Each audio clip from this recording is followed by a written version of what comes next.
we'll call the meeting to order and welcome everyone here this evening. Good. I've been told I need to talk into the mic, so so welcome, and it's glad to have a crowd here this evening. I hope you find this an interesting meeting. I do want to massage the agenda just a little bit. I would like to move the approval of the agenda to the very beginning in front of the Pledge of Allegiance. And then I would like to add item B under Proclamation, North Carolina League of Municipalities. And having said that, if anybody has anything else, speak up, but I'd call for approval of the agenda. I make a motion we approve the agenda. Second. Made and second, all in favor? Motion carries. Okay, thank you.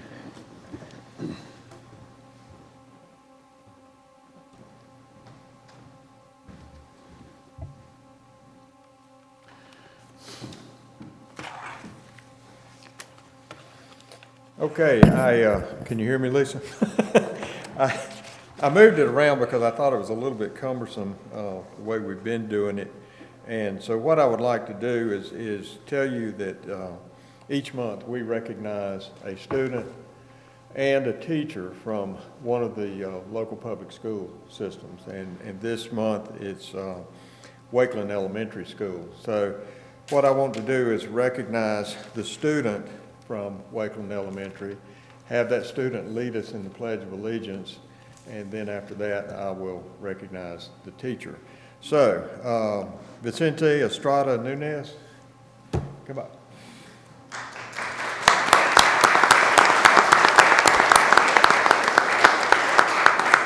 How are you? All right. Wakeland Elementary School would like to recognize Vicente Estrada Nunez for his academic and personal excellence. Vicente is a leader in many ways. He exemplifies our school-wide expectations by being responsible and respectful to all. He is an example to his peers as he works diligently and always performs to the best of his ability. We believe Vicente is very deserving of special recognition. His kindness and strong work ethic make him stand out among his classmates. We expect Vicente to accomplish great things and are very proud to have him as a member of the Wakeland School family. So I want to congratulate you and present you with this certificate and ask you if you would to come right here and lead us in the Pledge of Allegiance to the flag. Or you can do it right here. I'll step back out of the way.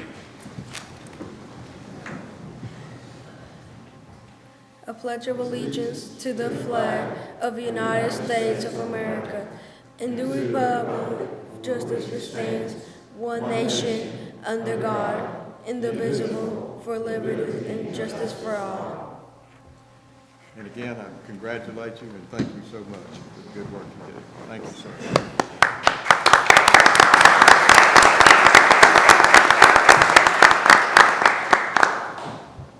Is Deborah Farmer? You are Deborah Farmer. Hello, Deborah. How are you? I'm sorry. Okay. Ms. Farmer, and I'll just read what they wrote. It gives me great pleasure to recognize Ms. Deborah Farmer for her contributions to Wakeland Elementary School. Ms. Farmer is a 30-year veteran with North Carolina Public Schools. She's been at Wakeland Elementary School for 12 years. She currently serves as our literacy coach. However, she has worn numerous hats over the years: intervention teacher and beginning teacher support coordinator. Ms. Farmer is an invaluable asset to our schools. She works diligently to promote a love for reading.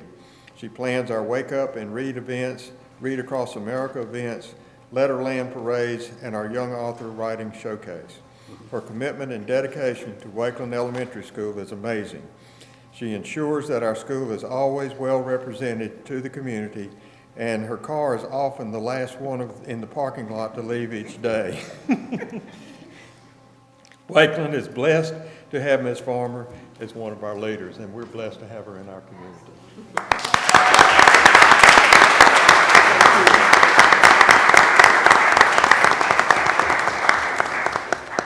And we thank all of our... You ruined it. You didn't let me get out of the way. No, we thank all of our schools and our teachers and our students, but we especially enjoy recognizing those special teachers and students each month. So again, congratulations to both, and thank both of you for what you do.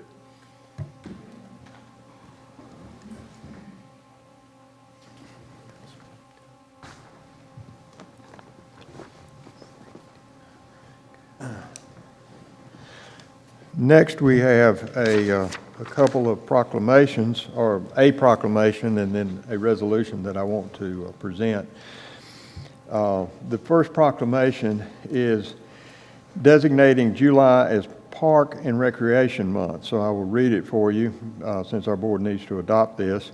Whereas park and recreation programs are an integral part of communities throughout this country, including the town of Zebulon, and whereas our parks and recreation are vitally important to establishing and maintaining the quality of life in our communities, ensuring the health of all citizens, and contributing to the economic and environmental well-being of a community and region. And whereas parks and recreation programs build healthy, active communities that aid in the prevention of chronic disease, provide therapeutic recreation services for those who are mentally or physically disabled, and also improves the mental and emotional health of all citizens. And whereas parks and recreation programs increase a community's economic prosperity through increasing property values, expansion of a local tax base, increased tourism, and attraction and retention of businesses and crime reduction. And whereas parks and recreation areas are fundamental to the environmental well-being of our community, and whereas parks and natural recreation areas improve water quality, protect groundwater, prevent flooding, improve the quality of the air we breathe, provide vegetative buffers to development, and produce habitat for wildlife. And whereas our parks and natural recreation areas ensure the ecological beauty of our community and provide a place for children and adults to connect with nature and recreate outdoors. And whereas the U.S. House of Representatives has designated July as Parks and Recreation Month, and whereas the town of Zebulon recognizes the benefits derived from parks and recreation resources, now therefore be it resolved by the Board of Commissioners of the town of Zebulon that July is recognized as Parks and Recreation Month. So I would call for a motion to adopt this proclamation. So moved. Second. Motion made, second. All in favor? And the motion carries. Greg, did you write this? Okay. The other thing, the one that I added, does not need to be adopted by this board, but I'll tell you a few things that you may or may not be aware of. First of all, to put it in perspective as to why I'm involved with this, I'm the current president of the North Carolina League of Municipalities, which is an organization of 540 municipal governments from across the state. The big fire in Raleigh took 3 of our buildings. We were adjacent to that structure that was being built. We owned 1 building, still do as a matter of fact, along with the County Commissioners Association for the state, and then we own 2 other buildings that is owned solely by the North Carolina League of Municipalities.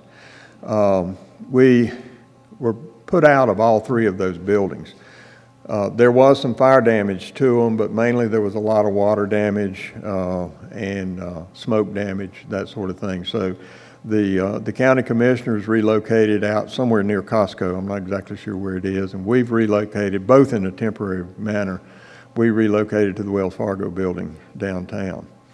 What you may not be aware of as well is that a lot more than the Raleigh Fire Department participated in this fire. Zebulon and Wendell, for example, Zebulon sent a ladder truck to Raleigh to help cover some of the peripheral areas, as did a lot of other rural fire departments and municipal fire departments. Wendell sent a pumper truck. Wendell also covered Zebulon from a ladder standpoint while our ladder truck was in Raleigh. So it was a real illustration of a cooperative effort among the communities of Wake County. There are 12 municipalities in Wake County. So today, the North Carolina League of Municipalities and the local government federal credit union, which was in the Quorum Center. They were run out of their place as well. And the County Commissioners Association got together and provided a luncheon for the Raleigh Fire Department. We were down at Station 1, and it was my privilege to go up there and present a proclamation from the North Carolina League of Municipalities. The reason I go through all of this is to say that Zebulon is listed in this proclamation. So our Zebulon Fire Department deserves recognition, as does a whole list of fire departments. And I'm not going to read this whole thing, but since it does not require adoption by our board, but I did want to share with you this information so that you understand that our people participated in this fire as well. Not on scene, but protecting the peripheral areas of Raleigh where their people went downtown to fight this fire. So, Chris, if you'd come forward.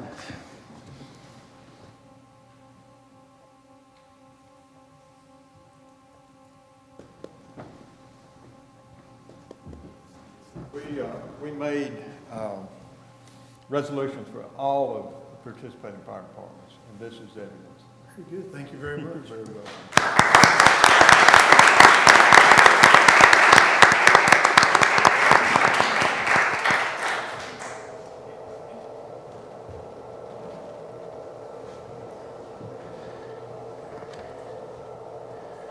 Okay, now Joe will present the budget, proposed budget for the upcoming year.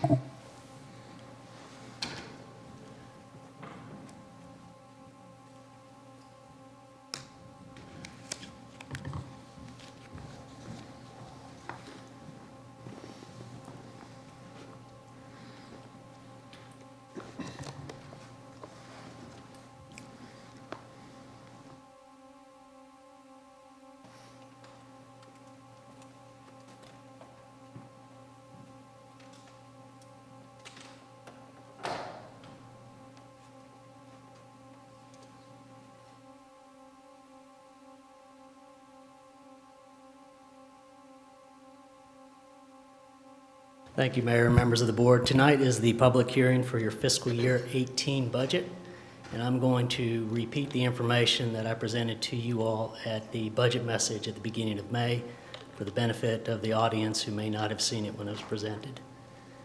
Give a brief outline of what we'll cover tonight. I'll review the statutory requirements that give the guidelines for adopting the budget, the schedule and the process associated with adopting the budget. I'll share again the budget message, and then we'll lead into the public hearing as is required by North Carolina general statutes. Speaking of the general statutes, the statutes that dictate the requirements for adopting the budget is General Statute 159, more commonly known as the Local Government Budget and Fiscal Control Act. Some of the specific language that's included in there is that before April 30th, the departments submit the budget request. They submit expenditures to date and projected to the end of the fiscal year, and the revenues to date and projected to the end of the fiscal year. As I mentioned at the budget message, this has been a process that our staff has had underway since the beginning of last December, and we submitted our documents in February, so we're well ahead of the statutory requirements as far as this part. Statutory requirements go on to say that not later than June 1st, that the budget officer, and in this case, the town of Zebulon's budget officer is the town manager, submits the budget and the budget message to the board. So this was completed at your May meeting, so we met that deadline. And then goes on to say that not later than July 1st, that a budget ordinance be adopted. But before adopting the budget ordinance, a public hearing is required. And that's why we're here tonight. As far as the budget schedule and the process that we followed, the budget message was presented May 1st. It included the goals and features of the budgeted activities, the changes from the previous year, and as I said, I will go over that again tonight. We held 3 work sessions during the month of May, one on May 9th, May 18th, and May 23rd. That provided the board with details of the programs, but also at each of those work sessions, it offered an opportunity for the public to provide input on the budget. And then the budget ordinance public hearing is tonight. As far as adopting the budget ordinance, you can adopt it tonight. You can table it for your June 13th work session, or any date for that matter, just as long as it's not later than July 1st. As far as the budget message, the goals and features that we presented to you and we've included in this budget is the thing that Zebulon is changing, meaning more specifically, population is growing, but the population as far as where the population is coming from is changing as well. And the use of land is changing and diversifying, whereas we've had a historical base of agricultural land, and then that land transitioned into industrial land, we're seeing more and more residential development. And so the two goals that we laid out in the budget message that we presented to you is goal one, that we'll have the capacity to meet this change. And once again, capacity is we'll have the tools to meet this change. Gave you some specific examples in the budget message, one feature being updating our thoroughfare plan, another feature being updating our fire service, and I'll go into greater details on these later in the presentation. Second goal is we'll have the capability to meet this change. And unlike capacity, where capacity is a tool, capability is knowing how to use the tool, or a mindset, or we're going to be able to meet the change that's coming our way, or we're going to be able to incorporate the new residents that are coming our way. And so we provided a couple of features in the budget message. One is how we're changing our economic and community development focus and programs, and also how we are developing our people, more specifically our town staff, to make them more adaptive to this new population and this increase in residential development. So one example of the capacity to change has to do with our thoroughfare plan. And so up here, this is a map of our thoroughfare plan. This is highlighting the different major roads within the town of Zebulon. And the roads that we have within the town of Zebulon represent a farm-to-market system, meaning that land that was used out in these different areas was primarily agricultural. And so you've got a system of roads that are 2 lanes in width, not much shoulder, hard surface, as a means to provide farmers to bring their goods to market. But the land is changing, and as a result, the market is changing. So the land is changing from farms to residential development, and the market is changing. So the goods that are being brought to the market are a skilled workforce. They might be traveling to RTP, they might be traveling to Raleigh, they might be traveling to Wilson or Rocky Mount, but they're also doing, making other trips as well, taking kids to school or recreation programs, so on and so forth. And so the key points of the thoroughfare plan that we've budgeted in the budget that we put before you was that we need to increase the road width and the intersection capacity to handle the increased traffic coming our way. We actually need to consider adding additional roads. We've got big tracts of land, but we're not adding additional roads, and so you put all that extra vehicles from those developments onto the same roads, no matter how wide they are, without adding additional roads, you're going to still end up with congestion. And then more specifically, we talked about sustainability, the corridor of East Gannon, which is considered to be our industrial park, which is doing very well, so well that there's a lot of traffic. And if we want to sustain that growth, we need to improve the corridor along East Gannon. So those are some of the highlights of the transportation plan.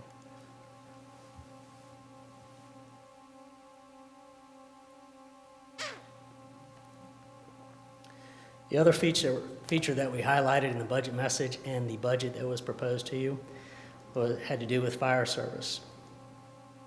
So as we change farmland to houses, our service area for providing fire service to our houses is changing. So whereas our fire station is located around there, and our primary and our historic response area is located here, that is changing. We've got a lot of development that is proposed and is currently underway north of US 64, as well as to the west of our traditional area. And so, in addition to the area changing, the service need is changing. While we have a lot of industrial development that is somewhat self-reliant, specific example being they have their own sprinkler system. Residential structures don't have that. And so the need and the dependency upon us to get to them quickly is a little bit more accelerated. And so the key points on the fire service that we put in the proposal was that we're interested in not only improving our response time, and so that could include a station somewhere else, but also we need to consider the layout of that station. The existing station that we have right now is not adequate to provide enough room for the training required, much less the vehicles. If we go to a different station, we'll need to take that into consideration as well. So those are two examples of the capacity to change. The other goal was that we will have the capability to change, and one is to focus differently on economic development. Right now we have an economic development policy and program that's geared towards industrial development. And right now what we are proposing is something that's a little bit more inclusive to focus on commercial and retail development. And we see this most notably in our downtown area. As an example, some of the more traditional stores that were downtown are things like these five and dime stores or dry goods stores. But over time, some things started to change, so development started to change. We saw big shopping centers with a lot of parking offer a way to centralize services, so Wedgwood being probably the earliest example, Walmart being the latest example, drew business out of downtown. In addition to that, travel patterns changed. And so this, as I showed you last month, was a picture of a ribbon cutting for the opening of US 264, and there's Governor Hunt right there. And so what that did, it brought US 64 and 264 to the northern side of town. And so this traffic that was coming through the center of town now all of a sudden got diverted. And so as a result of that, the downtown, most specifically the businesses that are going into downtown, are changing. And so we offered last year, and we're continuing on that, to offer some programs to help turn this around. So last year we proposed and got funded, and we're continuing to propose and fund for this year the facade and streetscape match program. But we're going further and proposing a market analysis to get a better understanding of what types of businesses would do well, rather than just waiting on the free market to try to see what businesses will or won't take in the downtown area. Other area of a capability to change has to do with, once again, with economic and community development. This is more on community development side. So as farmland changes to houses, we stop growing crops, but we start growing people. And this year we proposed in the budget, with the John Rex grant coming to conclusion this calendar year, that you fund the continuation of the farm fresh market. And to highlight some points that we knew going in, but also some things that we discovered as we put forth the farm fresh market, was that the goal of the John Rex grant was to provide nutritious food to the community. And so it did that. We have vendors who come every week, and they provide nutritious food to the community. One thing that we didn't expect, but still fulfills the function of the Farm Fresh Market, and we started this partnership last year, was with the Farmer Food Share, is that we not only were providing nutritious food, but we were providing nutritious food to needy families. So last count, last year, I think, the partnership with the Farmer Food Share, either vendors who provided food directly to Farmer Food Share, or customers who provided money to Farmer Food Share, who then could in turn buy fresh vegetables from the vendors, I think contributed close to 3 tons of food to the community. So those were somewhat, the first one was definitely intended, the second one was unintended but matched the grant. A couple of discoveries that we did not anticipate but are certainly welcome is this notion that we're providing an avenue for businesses to go from market to mortar. So if we have a business, this is an example of a local business, by having a farm fresh market, they can literally bring their goods to market. This Specific vendor now is already expanding out to other markets as well. We provided another example. In fact, this young man came and talked to you about how he started up a farm, and having access to the farm fresh market has allowed him to bring product to market, but also has increased sales back at his farm by giving him exposure of his farm to people who come visit him at the farm fresh market. So those were that was one unintended consequence. The other thing was just the community connection.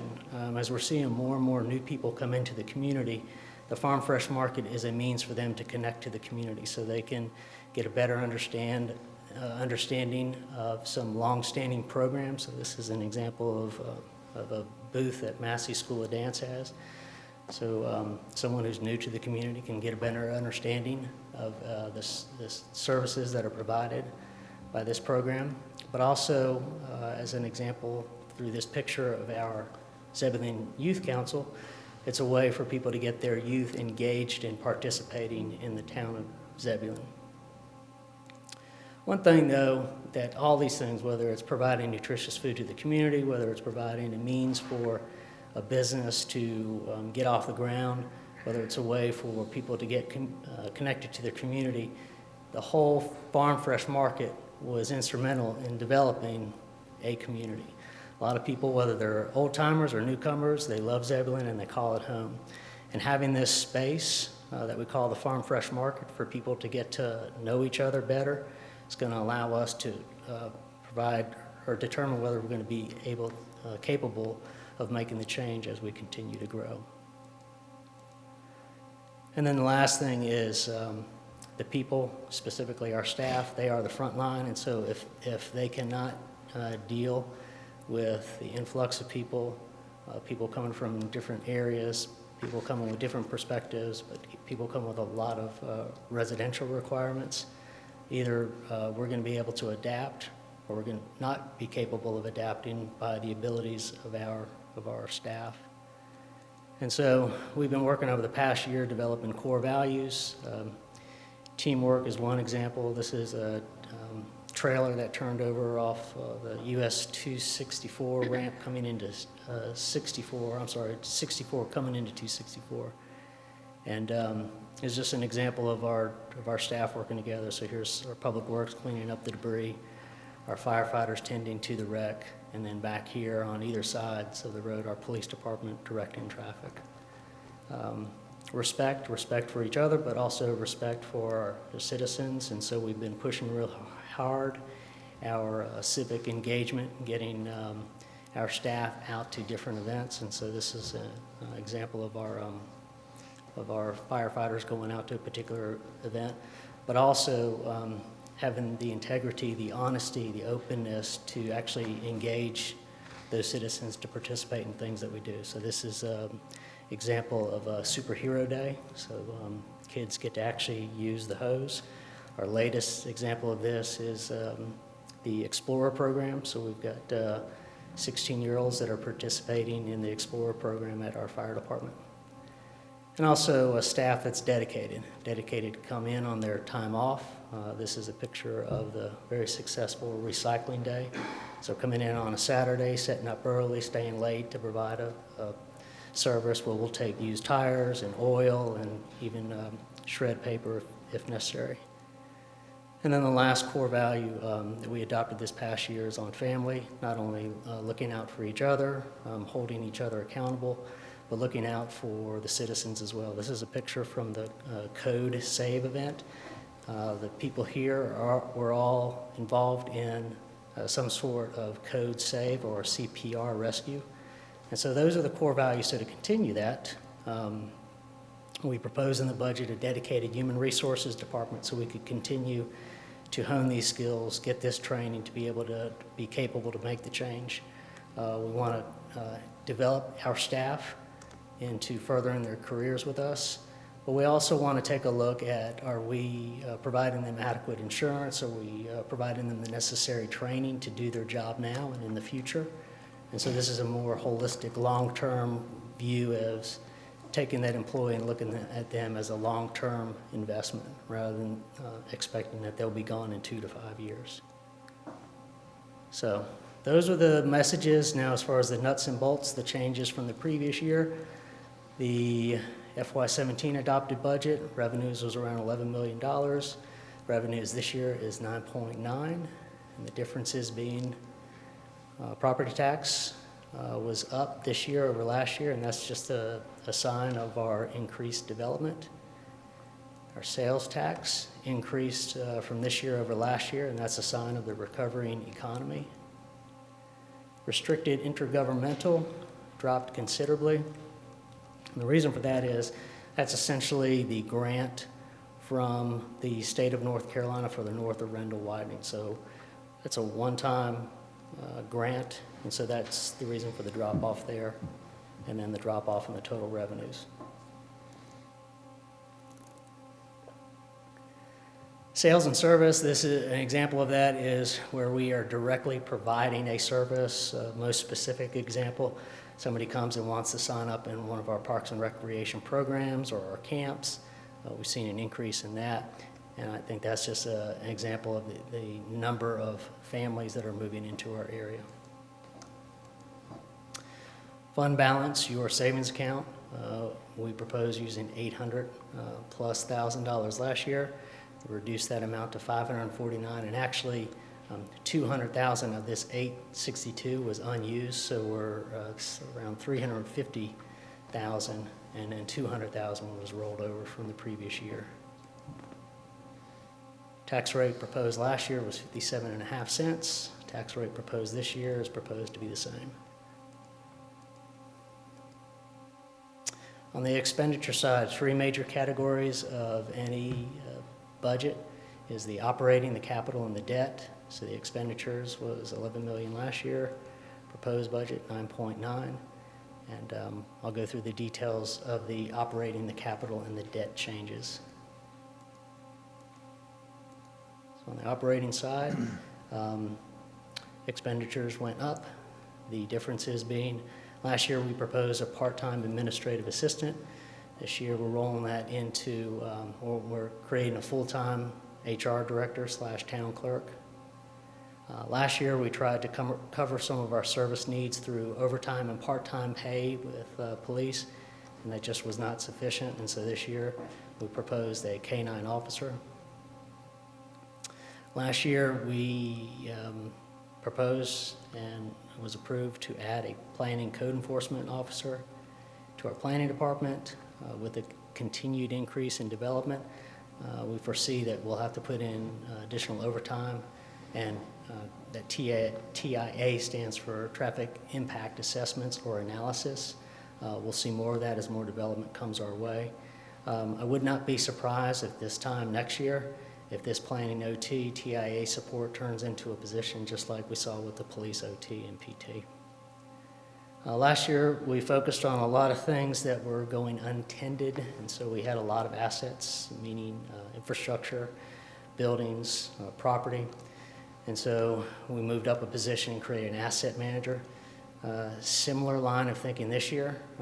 Our legal services, they were more reactive, and we're trying to get more engaged in our legal services to try to keep us out of lawsuits. One specific example is to review contracts through our contract legal services. So we've got an increased budget for legal services this year. Last year, we started the Master of Public Administration intern relationship with UNC School of Government. Allows an MPA intern to come and work with us for 3 months during the summer in fulfillment for their internship, and also we get to glean some of their capabilities. So we've continued that again this year, and if Jonathan, you would raise your hand, he is our MPA intern this year. Merit, we proposed 3% increase. This year we're proposing 3.5% in light of the increased consumer price index that's increasing relatively rapidly over the past couple of months. The thing that was not included in your FY17 budget, because it was covered by the John Rex grant, was the Farm Fresh Market. As I mentioned, this grant terminates this calendar year, so if you have intentions to continuing the Farm Fresh Market this time next year, you'll need to fund it in this budget. As far as on the capital side, last year we proposed $2.9 million worth of capital projects. This year we're proposing 1.2. The big differences between last year and this year. Last year we had a big focus on street resurfacing, and as I've mentioned in the past, this project has been awarded and is expected to go notice to proceed this month. This year we're funneling more money towards the thoroughfare plan, as I had mentioned. Last year we funded and started the design of the North Arundel widening project. This year, we're taking the extra money that we've got and we're sticking it into capital reserve, and we're doing that for a couple of reasons. One reason is the construction cost prices that we're seeing for road projects in the area is accelerating quickly. So we've got some concerns with the North Arundel widening project when it comes time to go to construction that we might need to draw from some reserves. We're working on different ways to address that issue. If we're able to address it and we still have this reserve, another thought that we've got that we can bring back to you is to make this street resurfacing program more robust for next year. So for right now, we're just sticking the extra money that we've got into a reserve account called Street Capital. Yates Place 2, that was the storm drain project that we talked about. We had some flooding at the end of Yates Place. We also had some flooding in the streets. It looks like the first phase of that project has taken care of the flooding in the homes. And while there's still flooding in the streets compared to what we've seen on West Sycamore and the intersection of Gannon and Arundel, we think that it is a better idea for us to turn our attention to what we're calling the West Sycamore Drainage Project. And we shared with you details of that in our first work session with you. South Arundel sidewalk and drainage, that was the extension of the sidewalk along South Arundel across the railroad tracks. We're continuing that project this year. The difference being is that we were successful in getting a community development and block grant from Wake County. So we were able to take the $60,000 that we had here and turn it into $240,000 here. And so we're continuing with the project, but we're adding on to the scope of that project. Fleet replacement, the dedicated property tax that we put towards replacing the fleet is still in good stead, so we were able to get back on track in FY17, and we're continuing to do that in FY18. We do have some concerns, especially with some big ticket items, most notably the fire engine and the ladder truck coming on in subsequent years, that we've got some concerns that we haven't quite figured out how to address the replacement of those vehicles, but this is, that's nothing to worry about this year, but just wanted to serve notice that it's something we're gonna have to get more aggressive on in the year to come. And then under property management, we had a couple of small scoped projects. We completed the basement of this building to take care of some drainage issues and some seepage issues that were coming into this building. We also replaced the fire system alarm at the fire station. So some small scale projects. This year, we've proposed in the budget that we really start to focus on a new fire station, or at the very least an upgrade of the existing fire station to address one of the things that we talked about in the budget message. Last year, under information technology, we had money funded for a financial software upgrade and for an update of our web. This year, we're just rolling over the money for the update of our web page. Not just an update to make it look good in appearance, but also to make it more useful where citizens can actually use the web page to do transactions. And so we have a contractor now that we're procuring services with, so we'll roll those funds over to next year. Radios, we talked about this in your work session, probably your third work session, talking about how the radios for both police and fire need to be upgraded. Under community and economic development, we focused last year on the DOD, or the Downtown Overlay District, and kicked off the Unified Development Ordinance as a way to promote development downtown, but also to get a code of ordinances so developers could easily understand what the requirements were and to ease and promote and facilitate development. This year, we're continuing on with the next downtown overlay district implementation, most specifically the market analysis that I mentioned. But also, we talked with you at your retreat about a strategic plan for the town of Zebulon. And so we gave you some insights on to what that would look like, what are some values associated, what is the value in pursuing something like that. And so we put that into your budget for your consideration as well. And then on to the debt. Debt service dropped as we continue to pay things off. This is a busy table, so I'll make a real quick reference here. The 319, that reflects the payments on this complex, not only this building, but the police center as well. That's about between 3 and 4 cents on your tax rate. We'll continue paying that up to FY 2019 or 2029. We got a couple of loans that will come to term, and we will pay them off next year. And that's for some improvements made at the community center, as well as some ball field and community center wall and roof improvements as well. And then down here, we've got a loan for some vehicles that we took out a while back, and so those will come to term as well. So debt service continues to come down, and we'll have a couple of other loans that will be paid off next year. So next step, we went through the budget message. We had 3 work sessions with those particular topics mentioned, as well as public input for each one. And now tonight is your June 5th budget ordinance public hearing.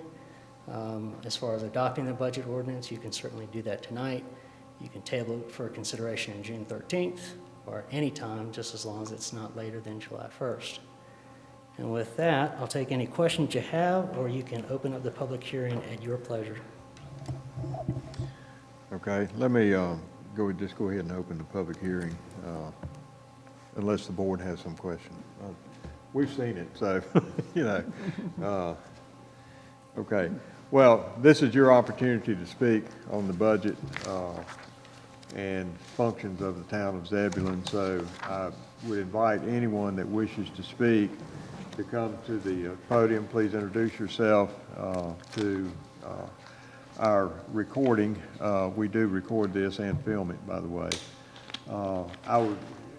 I'm not going to put a time limit on people, but I would ask that you be succinct and not just drone on and on, but I want everybody that wants to have something to say have that opportunity. So I'll open to the floor. Who would like to speak? Frank?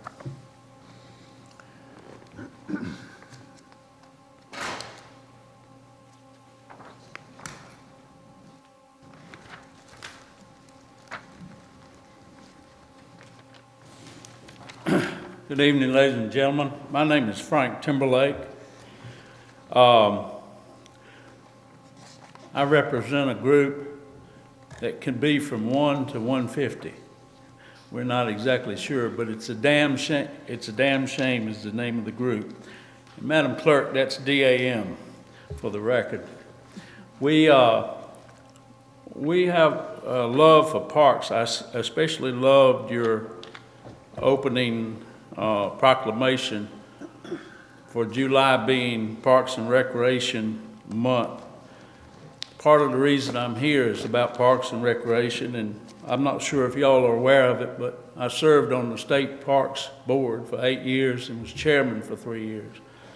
I currently serve as a liaison and advisor to U.S. Army Corps of Engineers on matters of state parks and federal parks on Carr Lake.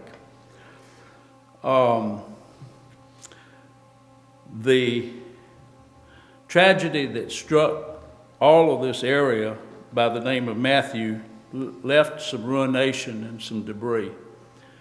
And part of that ruination is the Little River Dam.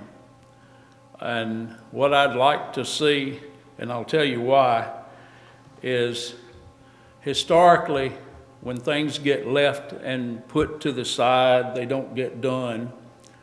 And since you're considering your budget and you have as a town an opportunity to take some FEMA funds, I'd like to see, and our group would like to see, those funds committed in this budget year to restore the Little River Dam. There's basically 4 reasons that we'd like a dam that is, number 1, it looks aesthetically pleasing. Number 2, it takes into consideration the historical significance of the dam. I've only been here 31 years, but the dam was there in 1814. I'm not sure if everybody's aware of that, but and there was a mill there.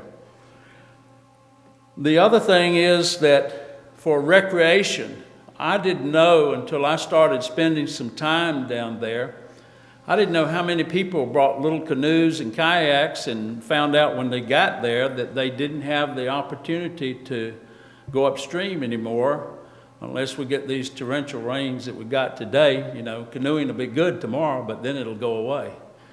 And when the water goes away, it's a very unsightly thing in a beautiful, beautiful park that you have. It's just an excellent, I think I referred to it as a piece of magic in Eastern Wake. It's somewhere that people can go and recharge the batteries, and it doesn't cost anything. So number 3 is that we'd like a dam that puts enough water back upstream that fishermen, kayakers, and canoe paddlers can enjoy the little river. And number 4, we'd like a dam that makes the park complete and provides a whole visitor experience worth driving to see. It was before, and we'd like to see that again. So I'm not going to claim to be an expert on your town budget. I know there's a lot of places to put money, but with the offering of the FEMA money now, I'd like to go on record as saying that you should find a way to put some local funds with that FEMA money and bring it back. I don't think I'm alone. How many people in the audience tonight would like to see, I don't know who's going to speak and who's not, how many people would like to see the Little River Dam restored? Would you raise your hands? So that's a pretty good showing right there. So I thank you for your time. I thank you for the opportunity to speak. Thank you, sir. Appreciate it.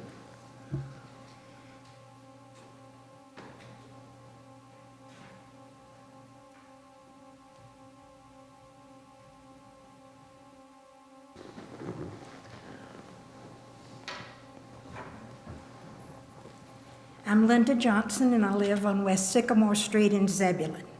I want to begin by thanking the mayor and the board members and our town manager for taking my phone calls, answering my many questions, and getting back to me with additional information. You know, I know I'm old, but I didn't know everybody in town knew I was. I began to get these phone calls about the dam at Little River and the chance that it was not going to be replaced. And so I finally put together that when my dad came to Zebulon in the 1920s, we had the first ice plant right down there. Now, y'all, I know I'm old. I'm not that old. I mean, the ice plant, when I knew it, was on Vance Street. But I can remember Daddy's stories about having to get the eel out of the wheel from the grist mill. As I walk down there now, or go by, it looks like somebody has knocked out somebody's 2 front teeth. This building, restored, just has brought back so many good memories for the people of Zebulon. And that, folks, is the way so many of us feel about the dam at Little River. Grew up here, went down there with family most Saturdays when I was a young kid. And it's a beautiful place, and that dam, yes, it was 1814, Frank. And it was a beautiful part of that park. We miss it. And there's so few icons now that we can relate to in this area. Now, it is my understanding, thanks to your town managers giving me good information, that we can access FEMA funds, and that if not completed by the end of the original 18 months, we can get an extension. I urge you to consider, since this is a budget meeting, putting this in the budget, and let's look forward to restoring that park and the dam. Thank you so much for your time. Thank you, Linda.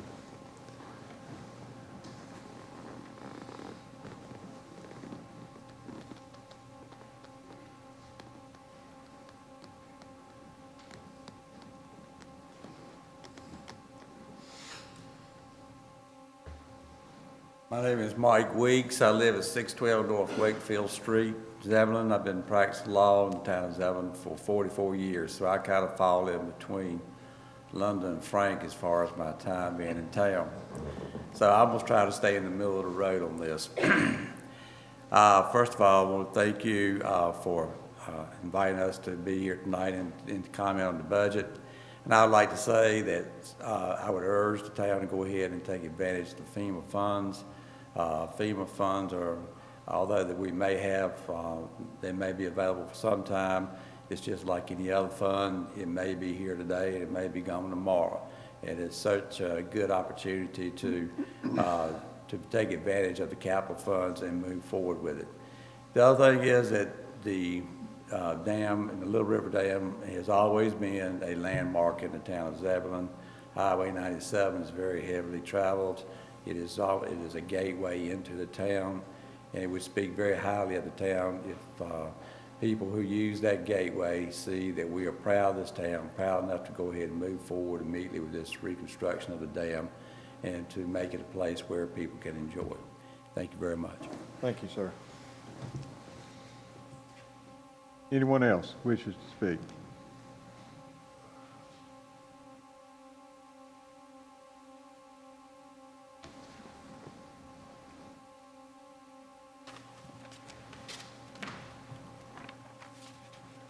Good evening.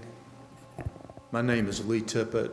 I live at 202 West Glen Street.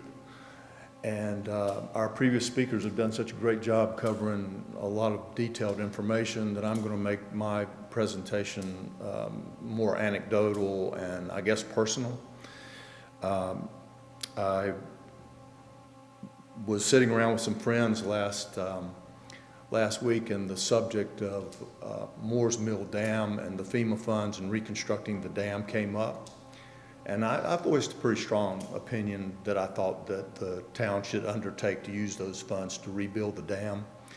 And somebody said, well, you know, there's going to be a town meeting about this on June the 5th. Why don't you go and give the town board the benefit of your opinion? So round rolls June the 5th, and I'm looking at the clock on the wall, and it's 5 o'clock, and I'm going, uh-oh, I got to think up something to say. So I got to thinking, why is the dam important to me personally? And it occurred to me that it was because of the waterfalls. The waterfalls is one of my earliest childhood memories because it was unique to me as a child. I was real familiar with the fields and the creeks and the farms because I played in all of those. But there was no other waterfall around that I could see or relate to, and I only saw it from the car window because my mom wasn't going to drag me through the poison ivy to go over there and look at it closer at that time. So I didn't really look at it closely until I was a teenager, and then I saw the inscriptions. I think there's some dates, and there's some other, I think there may be some names inscribed on the bedrock below the spillway. And it occurred to me, why would a 6 or 7 year old think that the dam is important? And it was because the waterfalls were so unusual to me from the perspective of a child.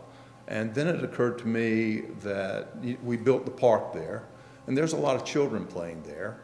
And I was thinking, when those children grow up, they may not get to live out their entire childhoods in Zebulon, but when they grow up and they think about Zebulon, they're going to think about, oh, I used to go play at this park. And one of the really cool things about the park was that there was this waterfall, which is really unusual. And as I was sitting out here in the audience and my thinking about this was evolving, it occurred to me that municipal government, state government, federal government, they spend considerable amounts of money to create art for the public's benefit And sometimes those are water feature artistic pieces. And in a way, that's what the waterfall, when it's flowing, when the dam is functional, and it creates that waterfall, it's almost like a piece of art, because you get to see the still water in the impoundment, and then somehow it goes over the spillway, and it's still and dark on one side, and then it's like real crystalline, and it's, you know, going over and catching the sunlight. It's beautiful, to put it succinctly.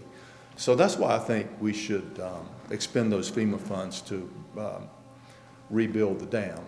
I think it enhances the experience that the children and adults as well have at the park. I think it speaks very well. It's an ambassador of the town when people are coming and going from Zebulon down 97 Highway. And I think it's a memory factory. So that's all I have to say. Thank you for the opportunity to speak. Thank you, sir.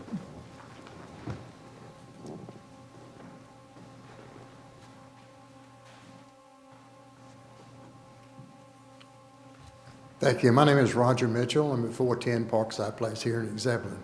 I'm an outsider. I've only been here 20 years. So there's two things I see that Zebulon needs. That dam rebuilt out here on the river. And if any of you have been to the little town of Middlesex and seen that hellacious fire department them boys have got, we need something here in Zebulon like that. How in the world they backed that ladder truck in that dang little hole they got down there, I don't know. But I think we need to go ahead and buy some land and start the process to get a new fire department that will meet the needs of the town. Thank you for your time. Thank you. Anyone else? Yes, sir, John.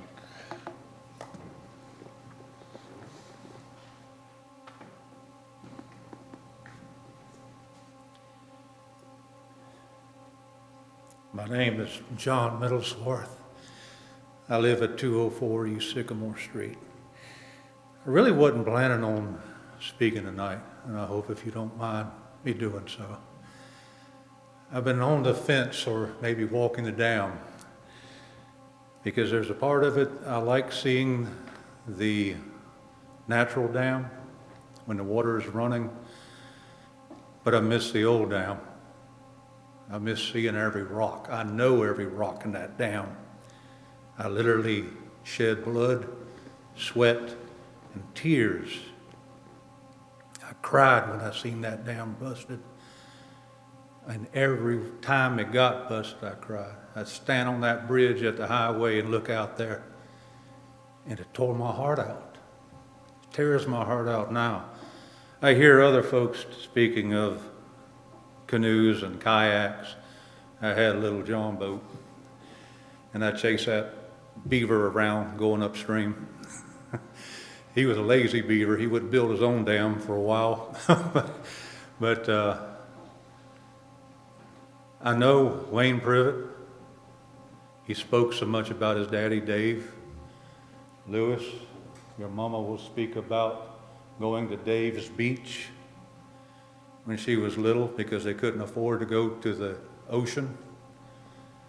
Donald, you know my heart on that dam. We went around on that thing two or three times. I was a man with one small income, a truck driver. I had 3 small children. Christmas Eve, 1985, I went down there and the water was roaring across the top of that dam. The grass was yay tall. And I stood out there beside it.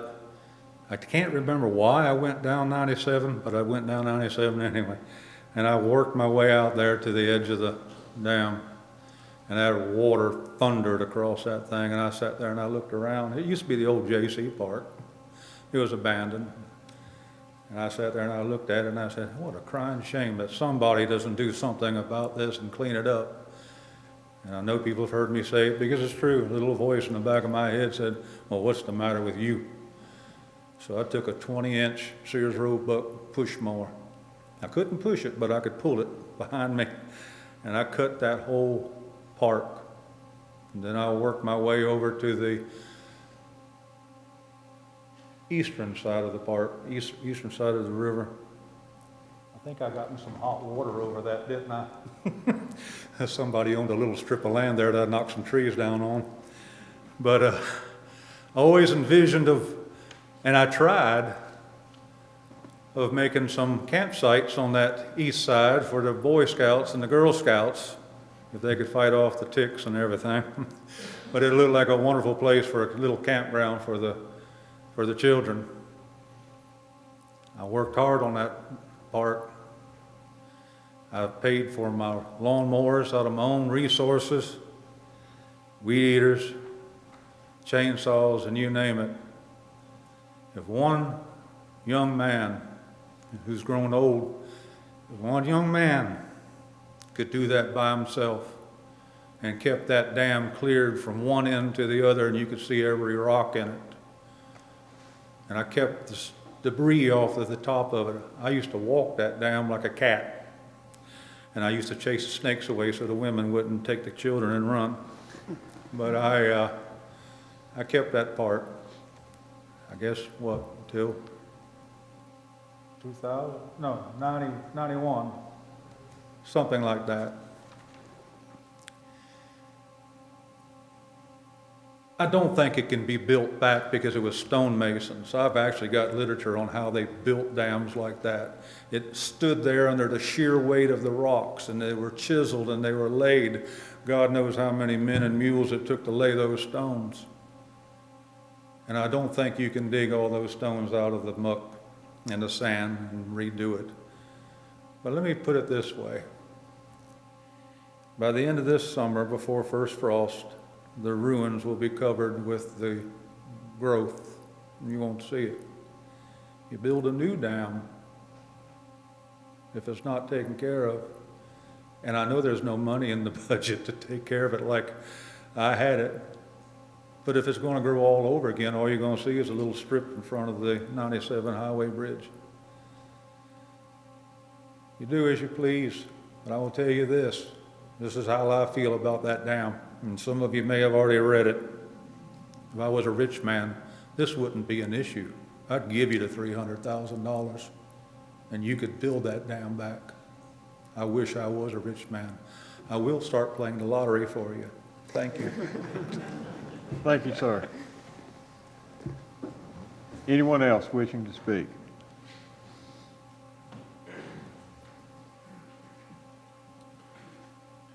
Hi, my name is Taylor Morgan. I live at 9416 North Manor Drive in Zebulon. I've lived in Zebulon all my life, and whenever we had family or friends for Christmas, Thanksgiving, Easter, it was a requirement that we take them to go see the dam. Now it's, hey, do you guys want to go see the dam that Zebulon used to have? It's not nearly as aesthetic pleasing as it used to be, and like everyone said, while we have the FEMA dollars available, I hope you take the advantage of it and rebuild the dam. Thank you, sir. Anyone else wishing to speak?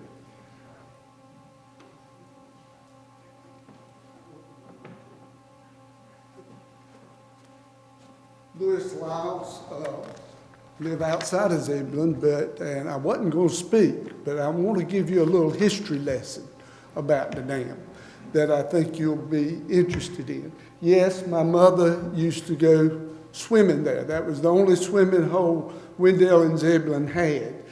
But in 1860s, there was a post office there at the Moore Creek Mill. And then later on, there was an electric company there. The 18 street lights that were in Zebulon, the first street lights in Zebulon, were run by an electric company that my grandfather helped run. It didn't last but about a year, maybe 2 years. It burnt down. So evidently they weren't too good at that. But the most interesting thing I learned from Miss Tippet's history was that there is a recorded exchange of 7 acres of land beside that dam between Wendell, the town of Wendell and the town of Zebulon. And that was in 1927 when Zebulon wanted to get into the water business down there. And they had a big dispute, but it was settled finally with Zebulon purchasing land out there. And so historically, the dam, you can tell, is very important to our town. And if there is a way for the federal government to help us, if they will, then we should in turn do that matching type thing, because this building is a perfect example of how you have been on the forefront of preserving history in our town. Thank you, Louis.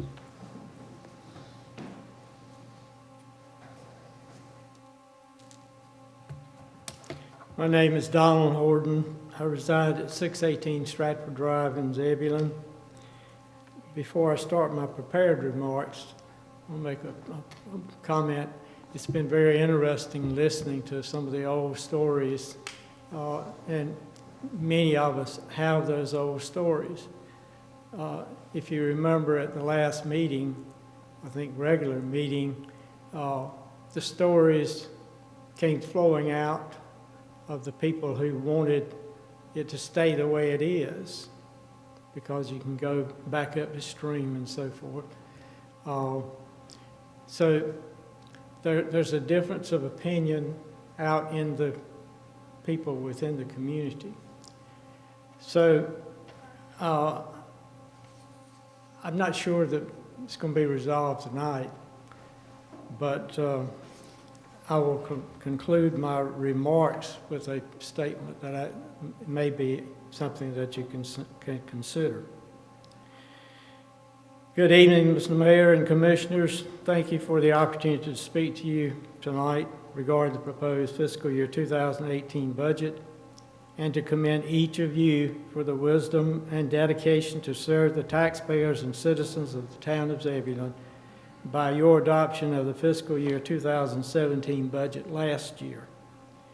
That action provided the necessary funds to place the town on a firm foundation for the future. As a former town commissioner and town manager, I know that taking that action was not an easy task, considering the tax increase involved.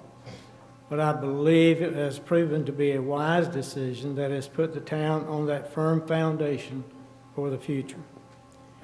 After a thorough review of the 204-page proposed fiscal year 2018 budget document posted on the town's website and attending the 3 budget work sessions, I felt compelled to appear before you tonight in this public forum.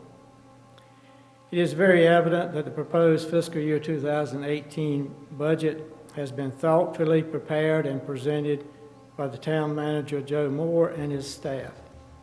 Mr. Moore and the staff are to be commended for the detailed documentation provided for each budget request that demonstrates how these items mesh with and build on the foundation created by the adoption of the fiscal year 2017 budget. Again, I commend them for their outstanding work. The mayor and the board members are also to be commended for their efforts in exercising due diligence in evaluating the proposed budget during these 3 work sessions. It was informative to hear the elected officials indicate that almost all items in the proposed budget had already been discussed thoroughly during their retreats. Even after all the time and effort spent by elected officials and staff in retreats, work sessions, and the untold hours spent by the staff to develop the proposed fiscal year 2018 budget document to accurately reflect the wishes of all parties, excuse me, there was still respectful discourse when needed to clarify and adjust the intent of particular budget line items. In summary, I believe as a result of a lot of hard work and collaboration between the elected officials and staff, you have collectively developed a sound proposed fiscal year 2018 budget, and I thank you for that effort. As a taxpayer and citizen of the town of Zebulon, if I was sitting in your seat, I would vote tonight for the adoption of the budget as presented. I respectfully request that you take that positive action tonight and that you not get sidetracked by issues that should be addressed in a duly called public hearing called specifically for those purposes. Thank you again for allowing me to speak to you tonight. Thank you, sir. Anyone else? Going once? Twice? 3 times. The public hearing is now closed. I will tell you that later in this agenda, there's more to do with regards to this issue, so just to make you aware of that. We have a regular public comment period. This is available each month for somebody just to come and speak on whatever they want to, but there is a time limitation of 3 minutes and no more than 15 minutes in total. We have 2 people that have signed up to speak tonight, so I'd ask Tracy Alford to come forward.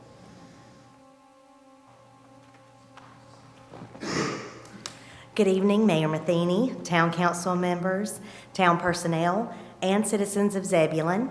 I am Tracy Alford, and I'm coming before you tonight with much excitement about reviving a spark in the town of Zebulon that hasn't been seen since the 1960s. We are reviving the Miss Zebulon pageant and the Miss Zebulon's Outstanding Teen as an official preliminary competition to the Miss North Carolina and Miss North Carolina's Outstanding Teen pageants. We have secured our franchise with the Miss North Carolina organization, and it will be called the Miss Zebulon organization.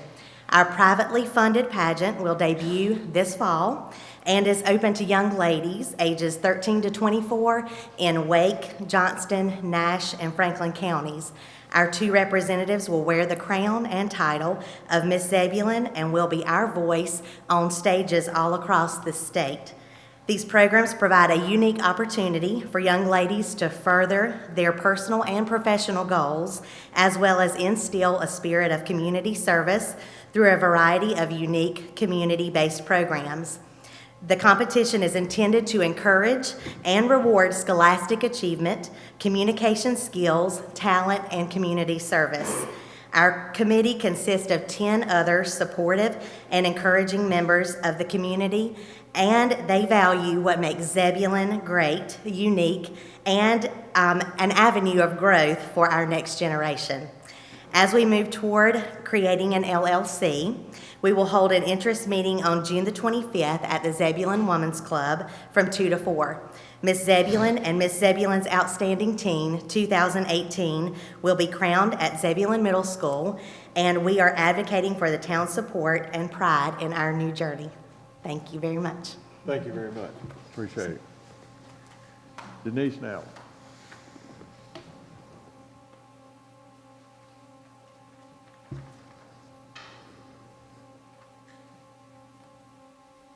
Good evening, Mayor and members of our Town Council.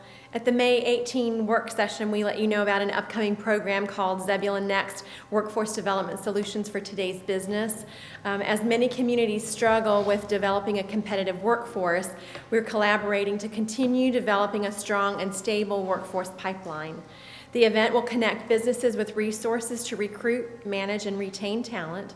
Businesses will also learn ways to access available funding for recruiting and training. It is this Thursday, June 8, in partnership between the Eastern Regional Center, Wake Tech, and NC Works. So on behalf of the Zebulon Chamber of Commerce, our board of directors, and the businesses we represent, we invite you to join us for a roundtable discussion designed to keep us connected to the needs of our businesses and provide them with the resources for sustainable growth. It's this Thursday, June 8, from 8 to 10. At the Eastern Regional Center. Breakfast will be provided, so come for that. To register, you can go to www.zebulonchamber.org or give us a call at the chamber by noon on Wednesday.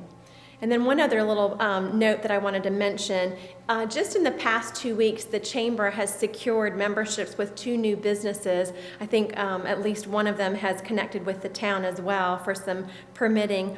But they're businesses that haven't even opened their doors yet, and they've come to both the town and the Chamber and said, we want to know what's going on, we want to be involved, we want to be connected. One of them is a downtown business that will reopen one of those places that's been vacant on North Arundel. They're called the Rested Hinge. They're excited, and they actually want to open their doors, I think, in the next couple of weeks. And then the second one is North Carolina Eye Associates, and they'll complete the third retail space that was available there beside FastMed and Sprint. So it's exciting to see the growth. I know we have plenty of work to do, but it's good to see our organizations working together for the sustainability of our future. Thank you. Thank you, ma'am. Mike Weeks. Thank you, sir. I thought that might be the case, but your name is here. Okay.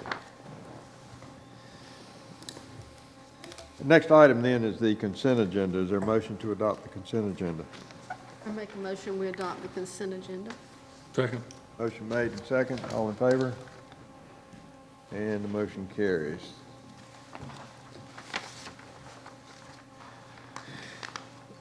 Old business, $7 vehicle registration tax interlocal agreement. Who's pitching that one? Okay.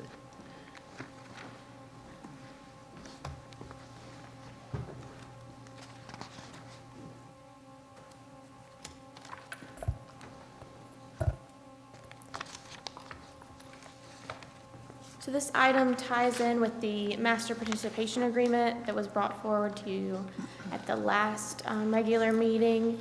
It is another requirement it is a requirement in the master participation agreement to be signed on with this amendment. Now, the $7 vehicle registration tax is going to be in place no matter whether the amendment is signed by the town. It's already been passed and it's already being implemented. What this does is sign over any future rights that the town may have to that money. That being said, the town does not have that right to it currently. You have to be a transportation or a transit provider in order to have the right to the $7 vehicle registration tax. So what we're doing, or what I'm here tonight, is to request that you approve the amendment. Okay, questions? Okay, is there a motion? Yeah, I'll make a motion that we approve the $7 vehicle registration tax. Second. Made and second? Second. Third? Third, fourth. I'll go for that. All right, any comments or discussion? Could we, could you explain just a little bit what it is, Bob?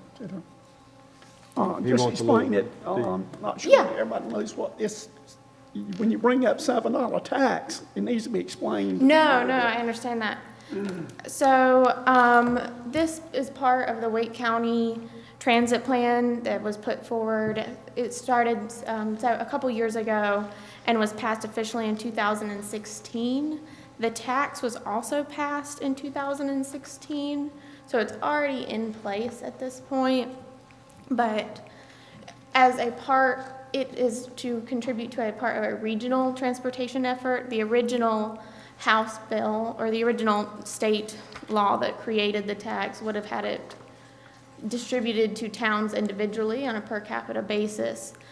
This will put it into the wider, or the larger Wake County transportation pot and transit pot, so that it's then distributed through the Wake Transit Plan as it was originally intended when put forth by Wake County and by the municipalities within.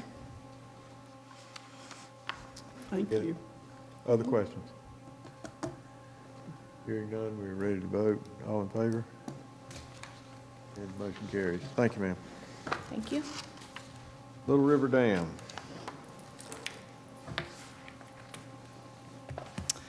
Thank you, Mayor. As the staff report indicates, and we brought to your attention in the last work session, the FEMA funds are applicable to a lot of uses. So they could be used for repair of the dam, they could be used for improvement of the dam, they could even be used for an alternate design or an off-site improvement.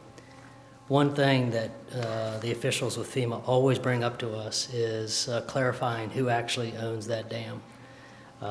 The deeds still have it in Zebulon's name, but the merger agreement shows that the dam and the surrounding property is intended to go to Raleigh.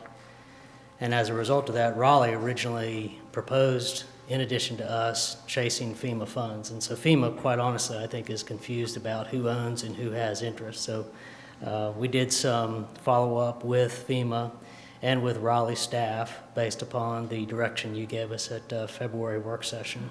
We came to find out that the City of Raleigh is not interested in pursuing the repair of that dam.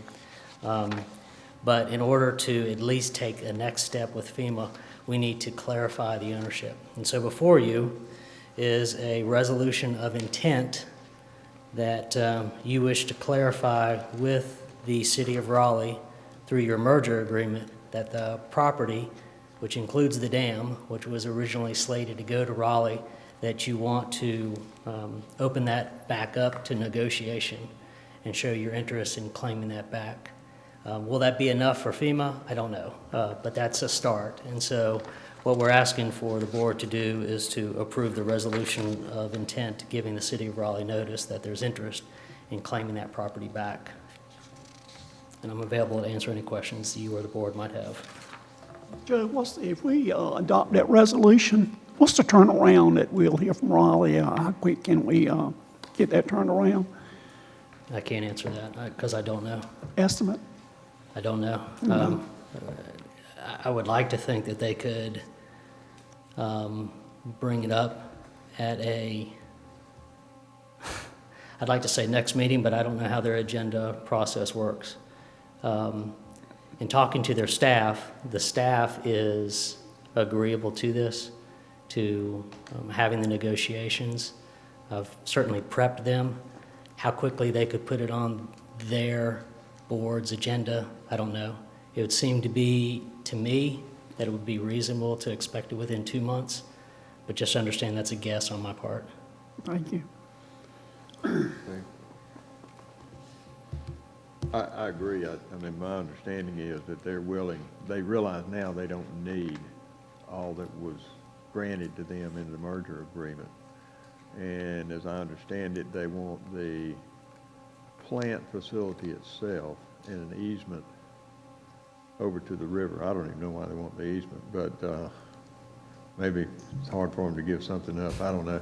But anyway, the rest of the property, I think, is available, that they're amenable to giving it over. And I've had a few conversations politically, and I don't really think it's going to be a problem. Can't promise that, though. Right. And but this is the first step in acquiring FEMA money for this project. And again, my understanding, correct me if you think I'm wrong, is that FEMA was amenable to going through Raleigh or through us. They just need to clarify by ownership who they can go through. Yeah, what FEMA needs to know is who's the lead agency on this. Right, that's my point. Yeah. I didn't say it quite right, but that was what I was saying. So anyway, Well, I'll make a motion that we adopt Resolution 2017-16. Second. motion made and second. Other comments or discussion? All in favor? Okay. Let me also think, we've had a number of people come and speak to us this evening, and I appreciate very much everyone coming. Okay, sorry, Lisa. That's my signal that I'm not being heard by our recording. So anyway, I think it's only fair for them to hear back from us. So I'd like to start around the board and just get your opinions of what you've heard and maybe what you think at this point, if you would. I think that's fair to these people that have taken time to come out tonight. So Glenn, I'll start with you. Thank you, Mayor. I'm very aware of the historical presence of the dam. I have stories. My uncle used to take me and my brother fishing there, and we never caught fish because we always jumped in and went swimming.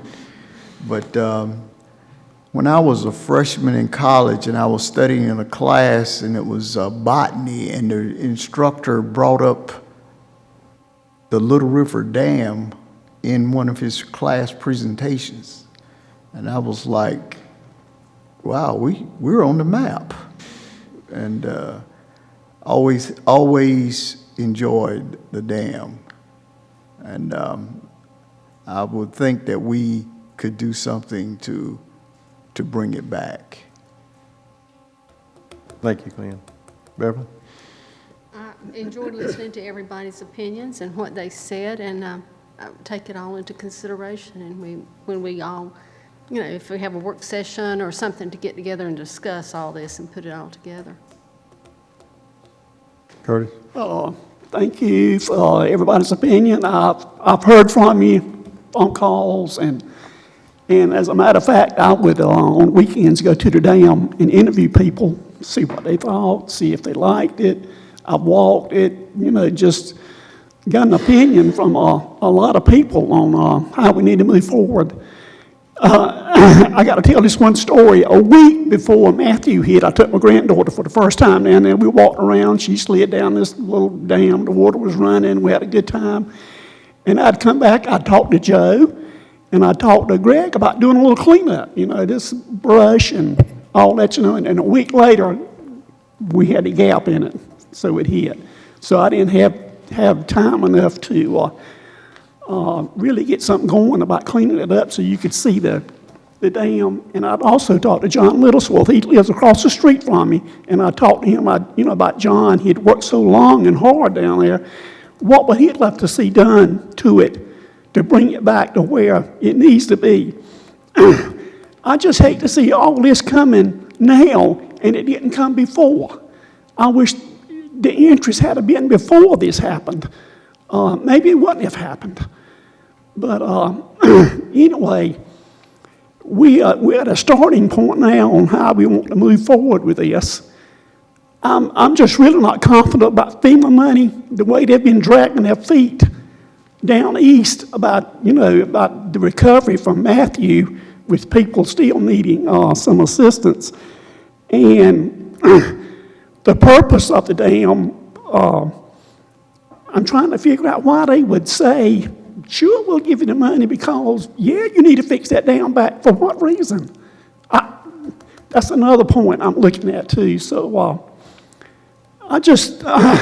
it's good to have something in town that people are interested in. It's good to have people to come here and tell us, look, this is what we like. We'd love to see it fixed back. We ride by it. It looks nice. So my opinion right now is just wait and see what the city of Raleigh is going to do and how we can come up with a plan. We've got a master plan in the budget that we can, it's a good starting point for us. So that's my opinion. Thank you. Let me help you, though. I did call about a question about the money for down east versus this. It's two different pots of money, totally. So one is not related to the other. So just for clarification there. I know, it's just want to be sure that everybody understands that. Well, I have been and am still a supporter of rebuilding the dam. I just think it's such an iconic piece of history for the town of Zebulon and eastern Wake County. And if we can get FEMA money to build it back, why wouldn't we? I mean, if I use the analogy of you wreck your car, the insurance company comes to you and says, well, we'll give you the money to repair your car if you'll repair it. And you say, no, I don't want to repair it because it might wreck it again. So, I think we need to build it. We need to, we're talking about historical districts, historical preservation for the town, and I just think that's such a strong icon. Of course, my affection goes way back because I think John mentioned, it was J.C. Park, and we put a lot of sweat and hard work down there. But aside from that, it is such an iconic landmark. I personally would like to see it restored, and if they're going to give us the money to do it, why wouldn't we? So, Don? There's probably more love in this room right now than anywhere I've ever been. it's obvious that the people here love the town of Zebulon, and I'm glad to see it too. It's been refreshing to see as many people speak to speak about restoring one of the icons of Zebulon, one of the most beautiful places that you ever want to stand, walk, and be around. I've never heard Curtis say that many words before. Curtis, you did a good job. I certainly do feel that love that everyone here is talking about. I think probably I have to say that I think we'd be really remiss not to take advantage of the $350,000 that FEMA has offered us. There's more money than that. I think we all know that. Their offer or their I don't know really what I'm trying to say. I know it's a complicated situation, but the end result needs to be fairly simple. The end result needs to be that we have a dam down there that we can all be proud of. I don't think there's any question about that. There's many ways that we can go about doing this. I think setting up some type of stakeholder committee, some way, shape, form, or fashion to be figured out later on, maybe as to how that can be done. But I still want input from the citizens of Zebulon. I don't think it should be just cut and dried as to how it's done. But yeah, I'm in favor of rebuilding the dam. I have been ever since we started. Thank you all for coming out. I really do appreciate it. Helps me out a lot to see these people. Thank you. Dale? Well, let me, excuse me, let me say this, and I guess I don't know if anybody appreciates history in a way more than I do. I taught history in the public schools for 5 years, so, and I appreciate the history of this dam. However, there are ways to preserve the history of this dam without building the dam back. Now, I know you don't like to hear that, but there are many ways that we can do that. This master plan, I think, is an important part of what we need to do. We need to know what all our options are as far as a park, that is accessible to a lot of folks. That I have seen more folks down there enjoying what we have. And we're talking about, I think John was talking about a waterfall. If you'll go back there, the water running over that big rock, the people that are out laying on the rock and enjoying the scene, the people who are fishing. I was out there on Memorial Day, and we were at least 17 cars out there of people who were enjoying this park. This park, to me, represents an opportunity to create something that we would certainly be proud of, that would be a part that would extend all the way from 97 all the way up to Mitchell Mill on 96. I think that it's important that we look at all aspects of this. After we have the master plan, I think there may be a part in the plan that says, hey, let's rebuild it. If that's the case, let's rebuild it.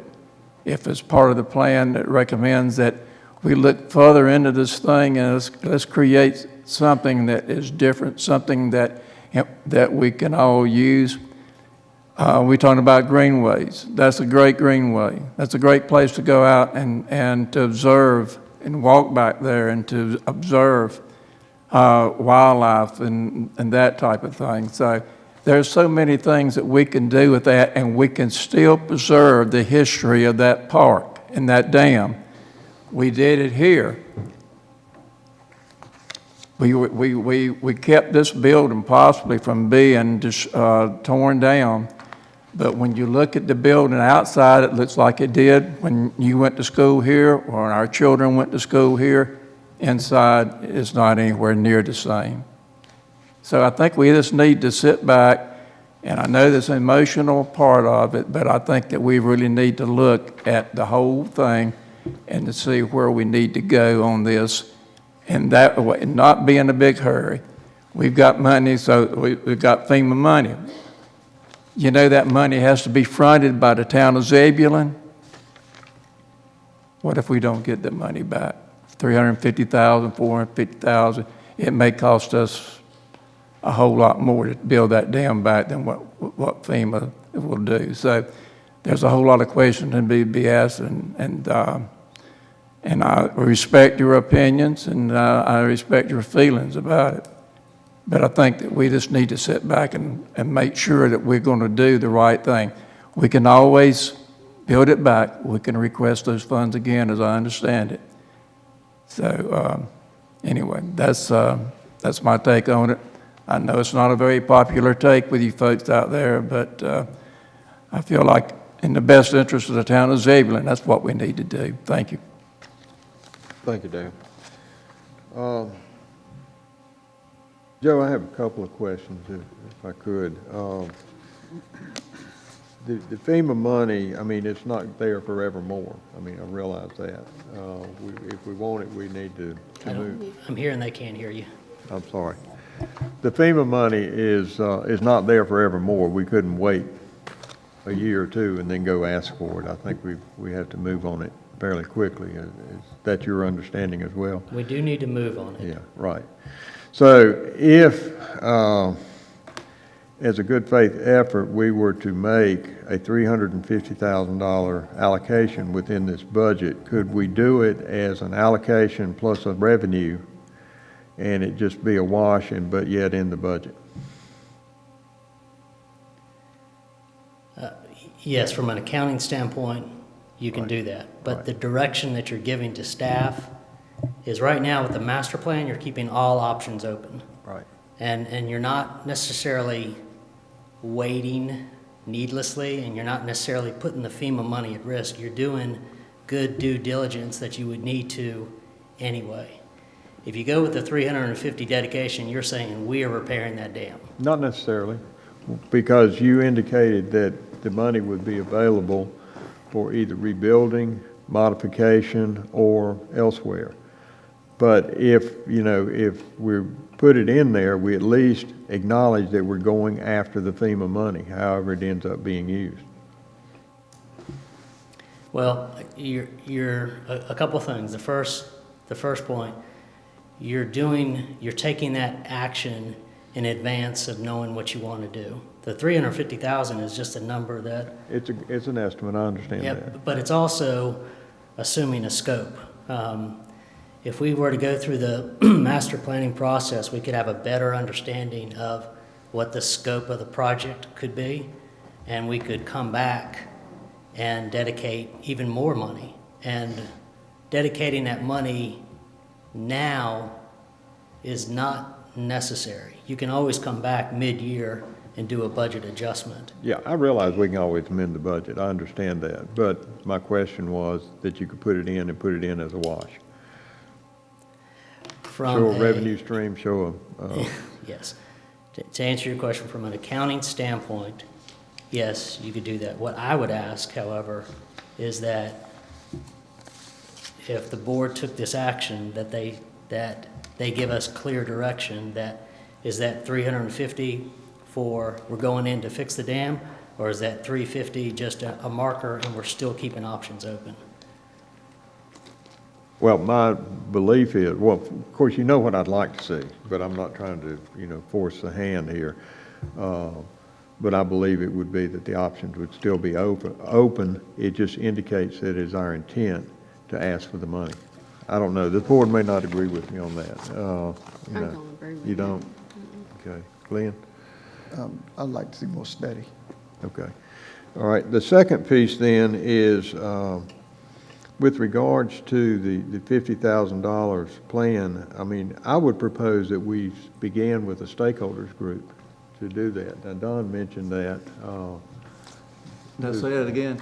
Go with a stakeholders group like we did with the Greenway and get citizens involved. And I would propose that in order to do that, that each board member could appoint one member to that stakeholders group. If they determine they need to go out and hire consultants, we have the money here to do it. But I want to see that the people are involved. And by allowing each board member to appoint a member, you're going to create diversity, which is what you need in this sort of thing. Now, tonight may not be the time to decide that, but I think at least by work session, we could. Can I give some comments? Yeah. The master plan process, just by its process, is geared to get a lot of input. Everyone who came up tonight and spoke, as a result of them just speaking out, they would be included in the master plan process. They don't necessarily have to be a stakeholder. Master plan process also includes putting boots on the ground, getting people out there, going and interviewing people who are using the park, finding out for whatever reason that they want to. And so there's going to be a very robust opportunity for us to get a lot of input. The concern that I would share with the board is setting up stakeholders is going to slow up the process. One, because when the board creates a stakeholders group, it's creating another board, like a planning board. And so the only times they can meet is in publicized public settings like your planning board. And really, time is of the essence, and I want us to get cranking. Whatever the ultimate design of the dam is to get something cranking. And so I'm worried about creating a stakeholders group is going to slow us down. I'm also concerned that a stakeholders group isn't necessary if we do the master plan process like a master plan is intended to do. The people who came up and spoke tonight, very valuable input. They'll be included in that process. There's also people that are not here tonight that have very valuable input. And so the intent of the master plan is to hear from people. So I would give that as just something for the board to consider before they decide to or not to create a stakeholders group. Okay, well, thank you. I just always believe citizen input and citizen involvement is important. And that's why, you know, I proposed that thought. It was not an attempt to slow anything down. It was just an attempt to involve the community in the process with a group that would spearhead the master plan. Who do you propose to actually manage the master plan? It'll be our staff. Specifically, it'll be Greg Johnson. So what is the $50,000 for? Well, we need a consultant. We need a consultant to come on board to not only facilitate the conversation, but also to develop some renderings. But the $50,000 is not all for the master planning process. We need to spend some time assessing the structural stability of that dam. We need to do that for a couple reasons. The first reason is we need to get a sense of what we ask for from FEMA. Right now, the $350,000 is just an estimate to repair that hole. In us walking that dam and seeing how debilitated that it is, that whole dam may be at risk. And so I'd like to have a structural assessment to, if we need to repair and replace that whole dam, I'd like to pitch that to FEMA and get the most money that we can. The $350 is just for one small segment. I understand where the $350 came from, and it's not rock solid. It's just an in-house estimate. So I want a structural assessment of that dam. The other thing is we're going to need to spend some money on property transfer. We've done a lot of work pretty much wrapping this up and handing it over to Raleigh. We're going to have to spend some time in deed work and in surveying work to unwrap this and recombine those properties and get those properties back. So yes, there is a master planning component, but there's also a structural assessment component, and there's also a property transfer component. And what type of time frame do you see that to be? Well, as far as I'll tell you what the intent is before getting into schedules. I want to put work in front of FEMA that I hope gets reimbursed. So the structural assessment, as soon as we hire someone, they get some work in, I'm going to pitch that to FEMA and see if they'll reimburse that. And also, quite candidly, I'm going to use that as a test case to see how cumbersome it is to work with FEMA and see if we get some reimbursement. So I can't answer a schedule question right now, but I can answer a process question, which is I want to get going on the reimbursable stuff as soon as we can. As far as the master planning work, that's going to take a little bit of time, and I don't want to necessarily preclude anyone from speaking, so I want to give everyone the opportunity to participate. I'd love to get people in a room, just like we're doing with the farmers market, get them in a room and see if there's a way that we can honor the history, but also honor the new use of that dam that's out there.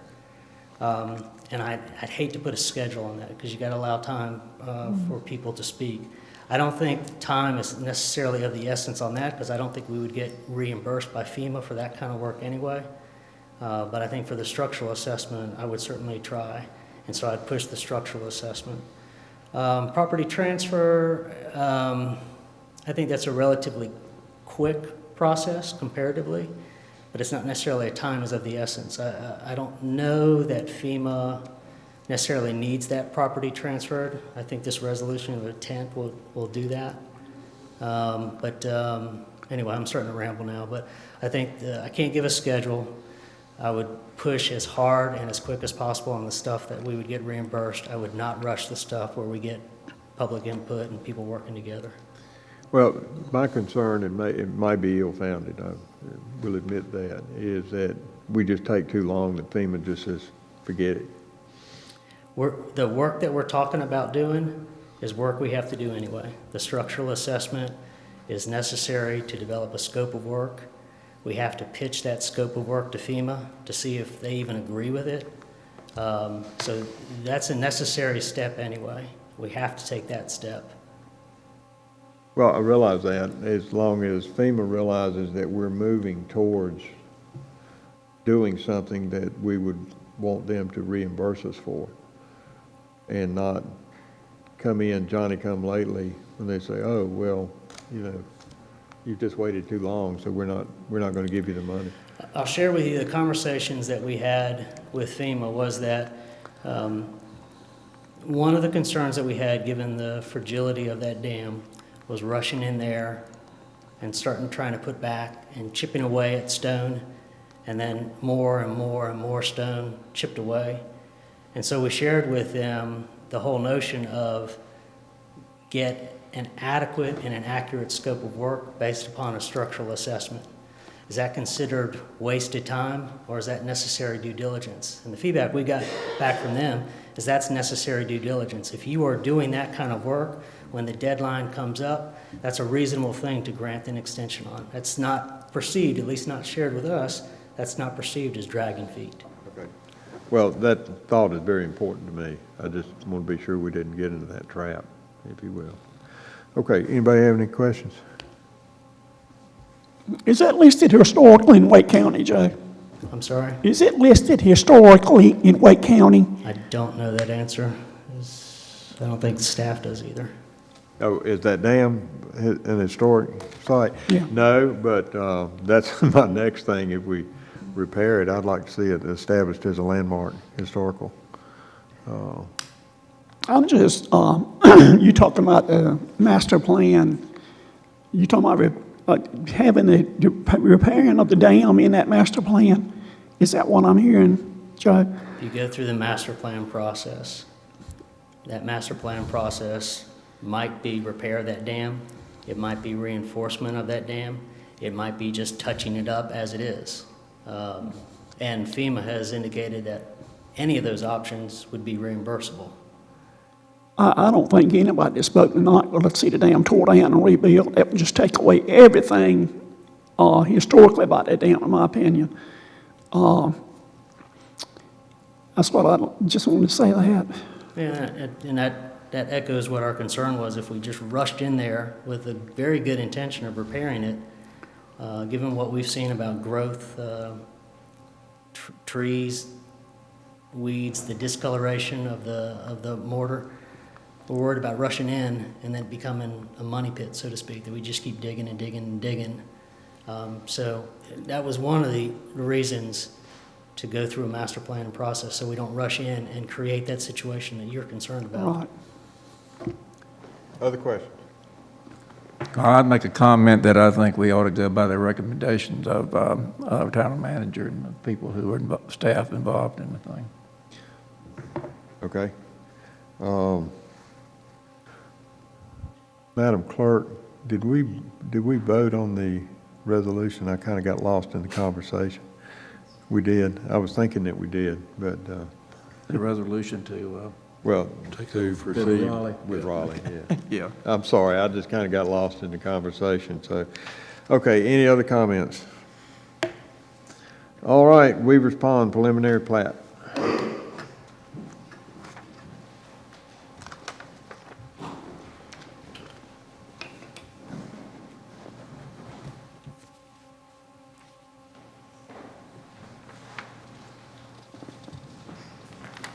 Good evening.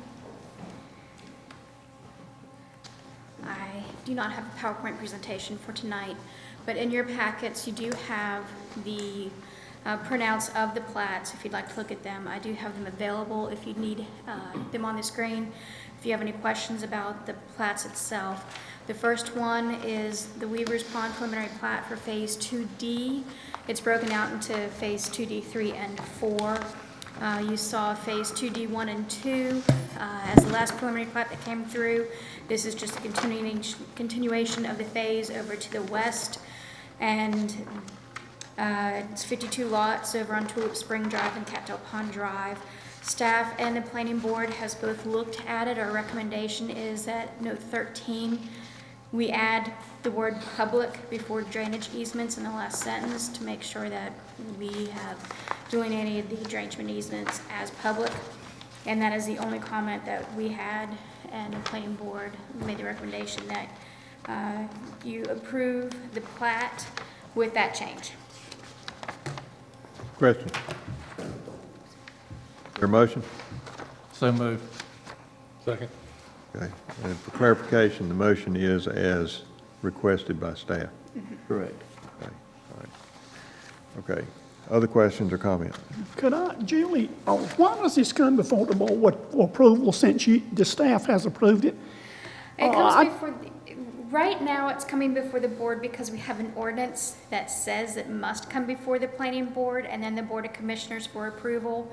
And then it can move on to final plats, and the final plats come before the board for approval. At next week's joint public hearing, June 12th at 7 p.m., I'm proposing a text amendment that changes our policy. And that's more consistent with state procedures and the general statutes, but it does allow this to all be reviewed at staff level. And the only thing that would come before you at that time would be the resolution of dedications of streets, storm drains, greenways, anything like that. You just approve the resolution at that point. Okay, thanks. Been working on that probably a month and a half, 2 months now. Okay. Yeah. Okay. Okay. Other questions? All in favor? Motion carries. Thank you. So the next is the preliminary plat approval for Tarrant Lake, which is Phase 2A of Tarrant Lake. It's the next phase of Tarrant Meadows. It's to the west a little bit. The Phase 2A, in your packets you see where it is. It's going to come off of 96 with a new street called Rose Mallow Drive and go back to the end of a cul-de-sac. Phase 2B will continue on. You'll be seeing those street dedications come before you later on when they're ready for that. But that will then connect over to Watsonia Drive. So there is going to be connection between Tarrant Lake and Tarrant Meadows. So that's what you see, the green space, the open space right now, is they just haven't built that part yet. This is just for Phase 2A. So Phase 2A is 58 lots, and it's off of Rose Mallow Drive. And the planning board made a recommendation with staff to add a note for the homeowners association is responsible for the maintenance and repair of all the stormwater control structures and the infrastructure. And then we had some comments on the preliminary plat about the vicinity map, about some open space, and adding some totals for the linear feet of dedications of the sidewalks and the streets, changed some of the language on the owners of the certificate of ownership, and changed a little bit of the legends, and update the property site data address to reflect that it was Highway 96, not Highway 98. So those were the changes that were recommended by staff and the planning board, and that's what we're bringing forward to you tonight for the motion. Questions? Motion? I make a motion we approve Tarrant Lake's preliminary plat as changed by the staff. Second. Motion made and second. Other comments or discussion? All in favor? Motion carries. Thank you. And just as a side note, typically you would see this at your next Board of Commissioners meeting for the final plats. Since you're not meeting in July, we are moving the final plats up to the Board of Commissioners work session on the 13th so that these lots can start being built this summer instead of waiting until after August to build the lots. So you'll be seeing the final plats at your next meeting for both of these cases. Right. And that's because time was of the essence. Time is of the essence. Right. Thank you very much. Okay. All right. Thank you, Judith. Chris, streetscape match request.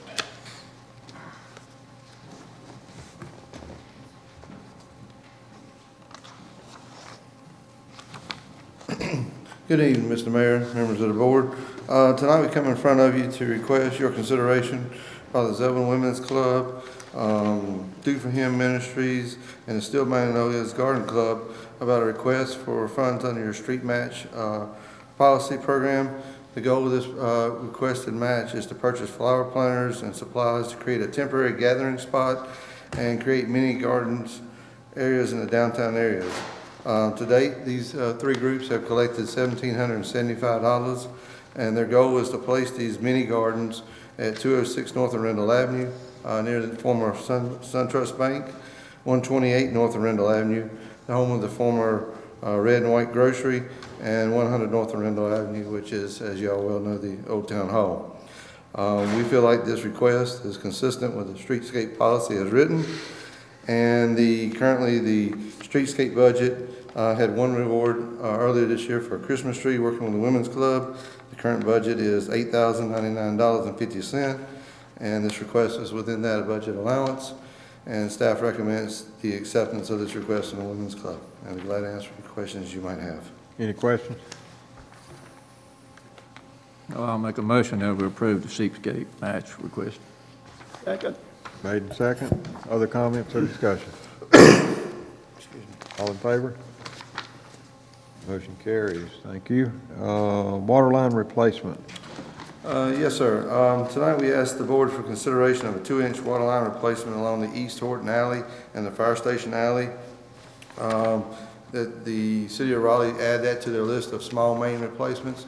As part of your merger agreement, they are currently replacing approximately 11 areas where 2-inch mains are running throughout the town.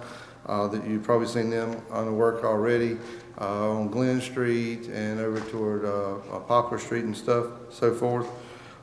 This project was left out as it was mislabeled in the City of Raleigh's GIS system.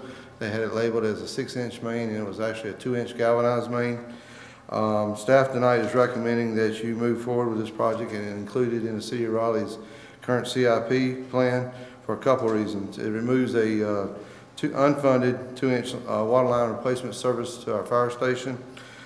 We feel like it is cheaper now, that this project will be engineered by the contractor and staff, and no engineering design will be needed. If we come back in the future, we'll have to mobilize, and clearly we all know the infrastructure cost is going up. It also ensures the reliability of service to the fire station and our customers along that alley. It also provides for a safer location for our fire personnel as they're filling their trucks. Instead of using East Vance Street hydrant, this project will install a hydrant along the alley. And as you well know, the alley is going to have a lot less traffic, so our personnel that will be filling these trucks, doing training exercises and all, will be working in a much safer environment. We also believe that this will lower our long-term merger cost because we've got approximately another 5 years before the merger is scheduled to be complete. And as you well know from your experience in water and sewer business, galvanized lines have a very short and useful life, and this one's currently at the end of its useful life.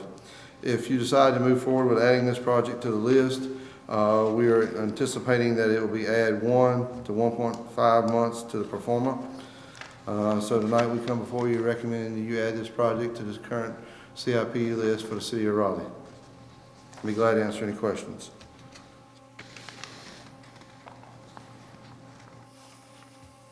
Does that line serve from the rear everything along the blue line? Say that question again, sir. Does that serve everything along the blue line on the map from the rear of those buildings, or are any of them served from the front? Those buildings are served from the rear, sir. Every one of them? Yes, okay. sir. Thank you. All right. What's your pleasure? I'll make a motion that we add this to the pro forma for Raleigh. Second. Made and second. Other comments or discussion? All in favor? Motion carries. Thank you. Thank you, sir. Amendment to personnel policy.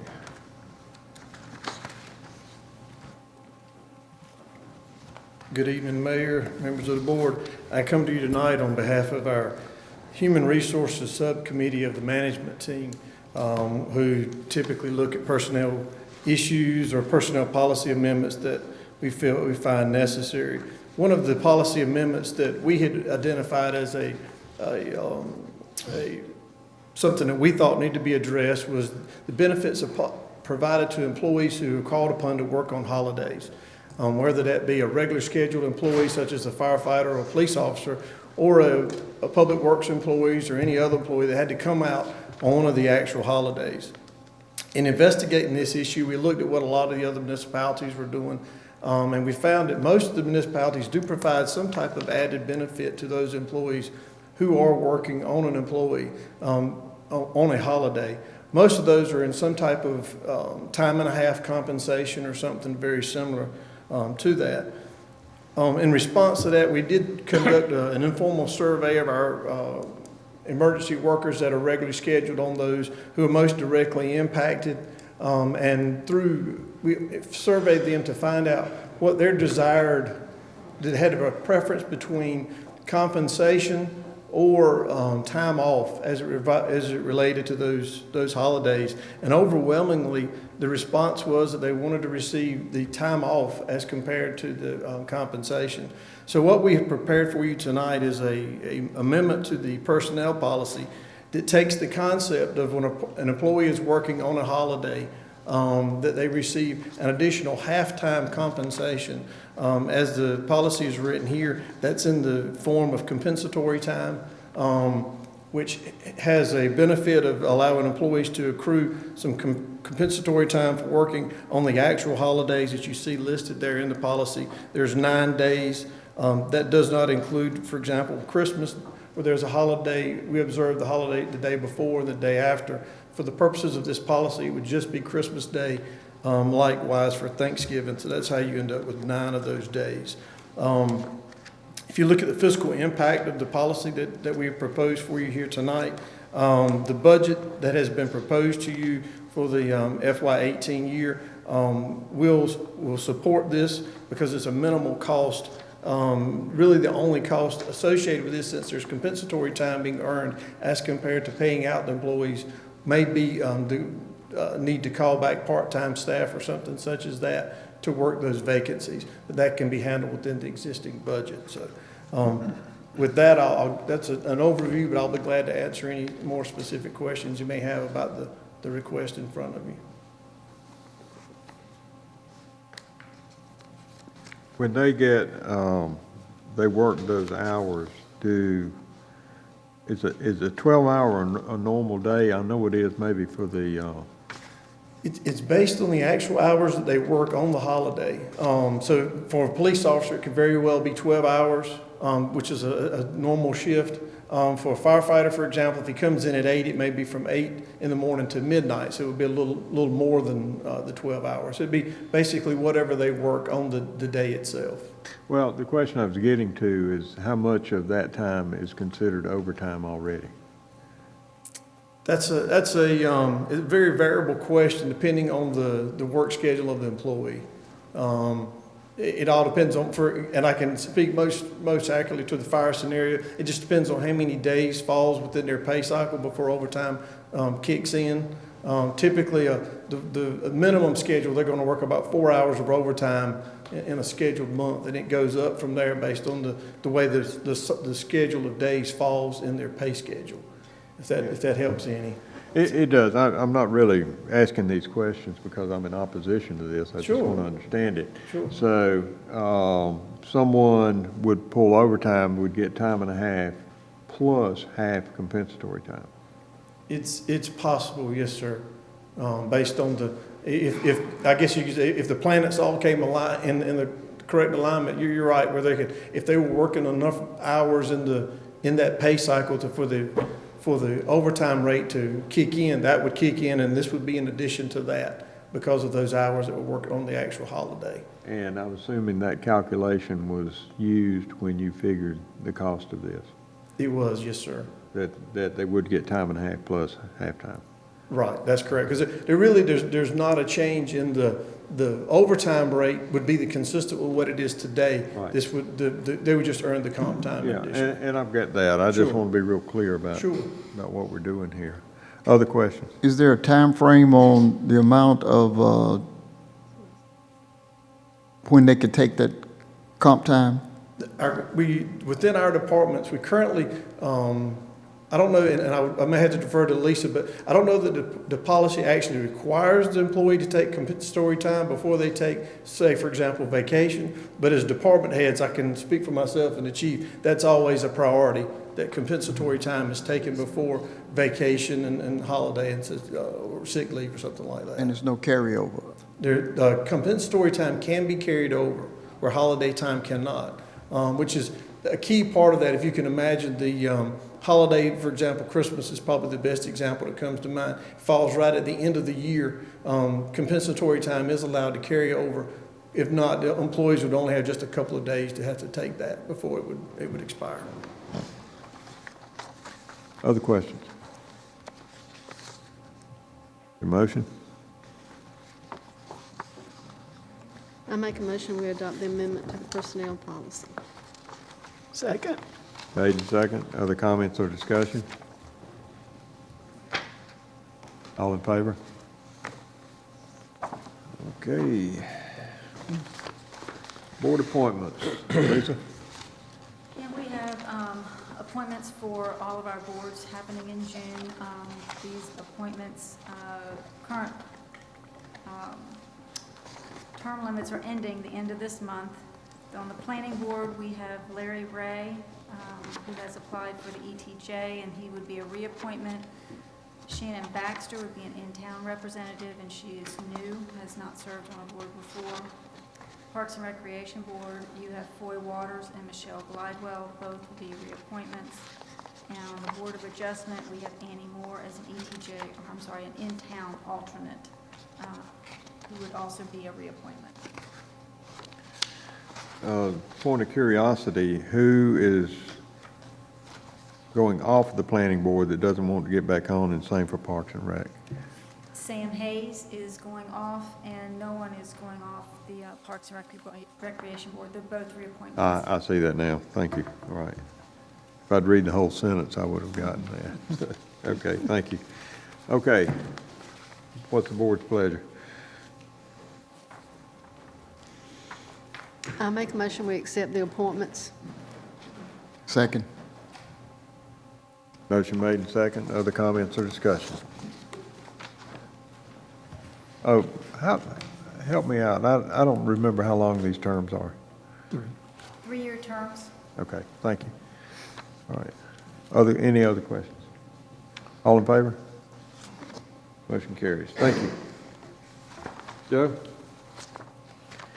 All right, the budget ordinance, the discussion before the board is as follows. Option 1, adopt the budget ordinance as proposed. Option 2, modify the budget ordinance. Option 3, table the discussion until the June 13th work session. All right. All right, I'd like to make a motion. I move that we adopt ordinance 2017-27, and to modify the budget ordinance to add the HR,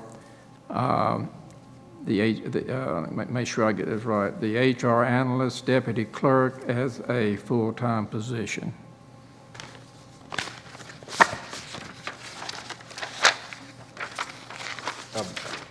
Okay. Second. There is a second to that? Okay. I believe that is not the recommendation of the staff, though. Is that correct? Yeah, that is different than what was proposed. Okay, motion and second. Other comments? All in favor?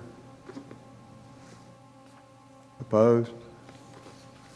And the motion passed 4-1. Okay.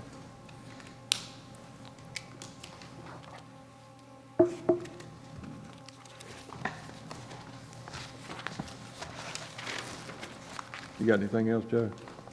I was just going to stay up here and do the manager's report. But Okay, I'll well, let me wait on y'all. do the board comments. Dale, let's start with you. No, I will say I appreciate all the folks coming out tonight for the hearing, and I appreciate your opinions and what you think too, so. Okay. That's it. I'd like to thank the staff and Joe in particular for the work that they put in on this budget this year. It's probably been as easy a budget to work with that I've seen in the last 23, 24 years. It's kind of tough to have heard it as many times as we've heard it, especially starting in February when we had to listen to Tim Hayworth for a whole solid day. That was kind of elaborate thing, but you have to endure the hard things with the good.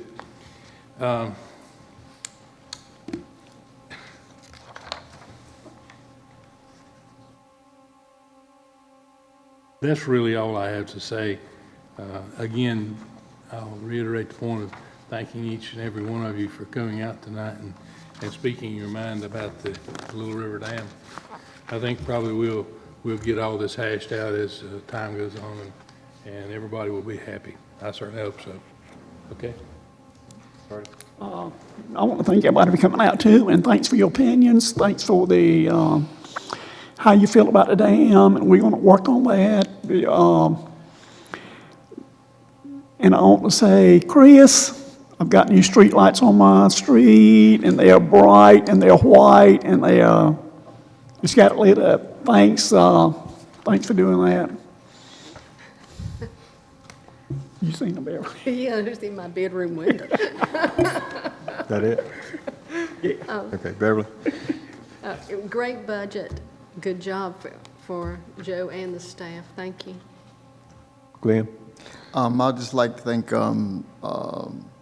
all those who were involved in the situation. I think we had a homeless lady that was living out of her car, and I think we've got that situation cleared up now, and I know that wasn't an easy task, but you know, it just shows that you know, we try to make our city, our town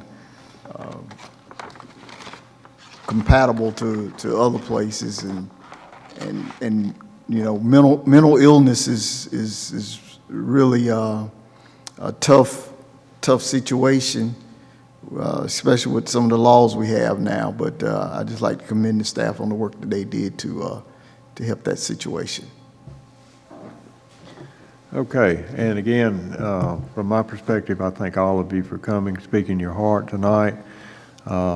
I truly hope that the path that we've taken leads us to repairing that dam. And I don't want you to leave here thinking that I think anything other than that. But I appreciate you coming and appreciate the work of staff with us on this budget as well. Having said that, manager's report. Okay. Bobby Fitz is going to come up and give note some budget transfers, but before he speaks, I just want to say a few things. First, couple of public service announcements. Just a reminder, this Friday is Friday night movie night at Zebulon Community Center, so at 7 o'clock, if you're interested, and you come out to watch monster trucks and have free popcorn. And then this Saturday at the Farm Fresh Market is Dairy Goat Appreciation Week, so feel free to come out for that. Also, I want to give some thanks regarding the budget. First of all, I want to thank this staff. They have been cranking at this thing since December 1st. And they have been asked to do things that I know they've never been asked to do, and asked to redo things, and they're always second guessing what I'm asking for, and sometimes I'm wondering what I'm asking for too. But they have produced what I think is a really good document, and I'm glad to hear that it was readable and usable for you all as well. Thank you to you all in the position that you all hold. It's, I think, an underappreciated position. And thank you also for holding us accountable. The good budget that we produce for you is because you ask a lot of very good questions and you hold us accountable, so thank you. I'd also like to thank the citizens. Yes, we had good turnout tonight, but we had good, robust turnout at the public input sessions. The first two work sessions in particular, very good comments. And so I think that speaks to how much people care about this town, but it also speaks to how we're trying to engage and be transparent in what we're trying to do. So I want to thank the citizens as well. And with that, I will recognize Bobby Fitz.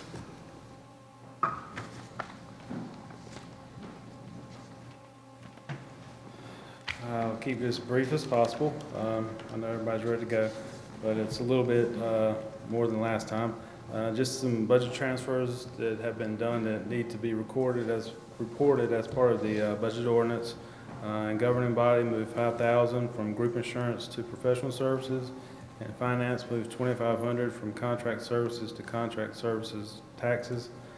Moved $1,000 from group insurance to printing and copying. And administration moved $400 from telephone service to travel and training HR.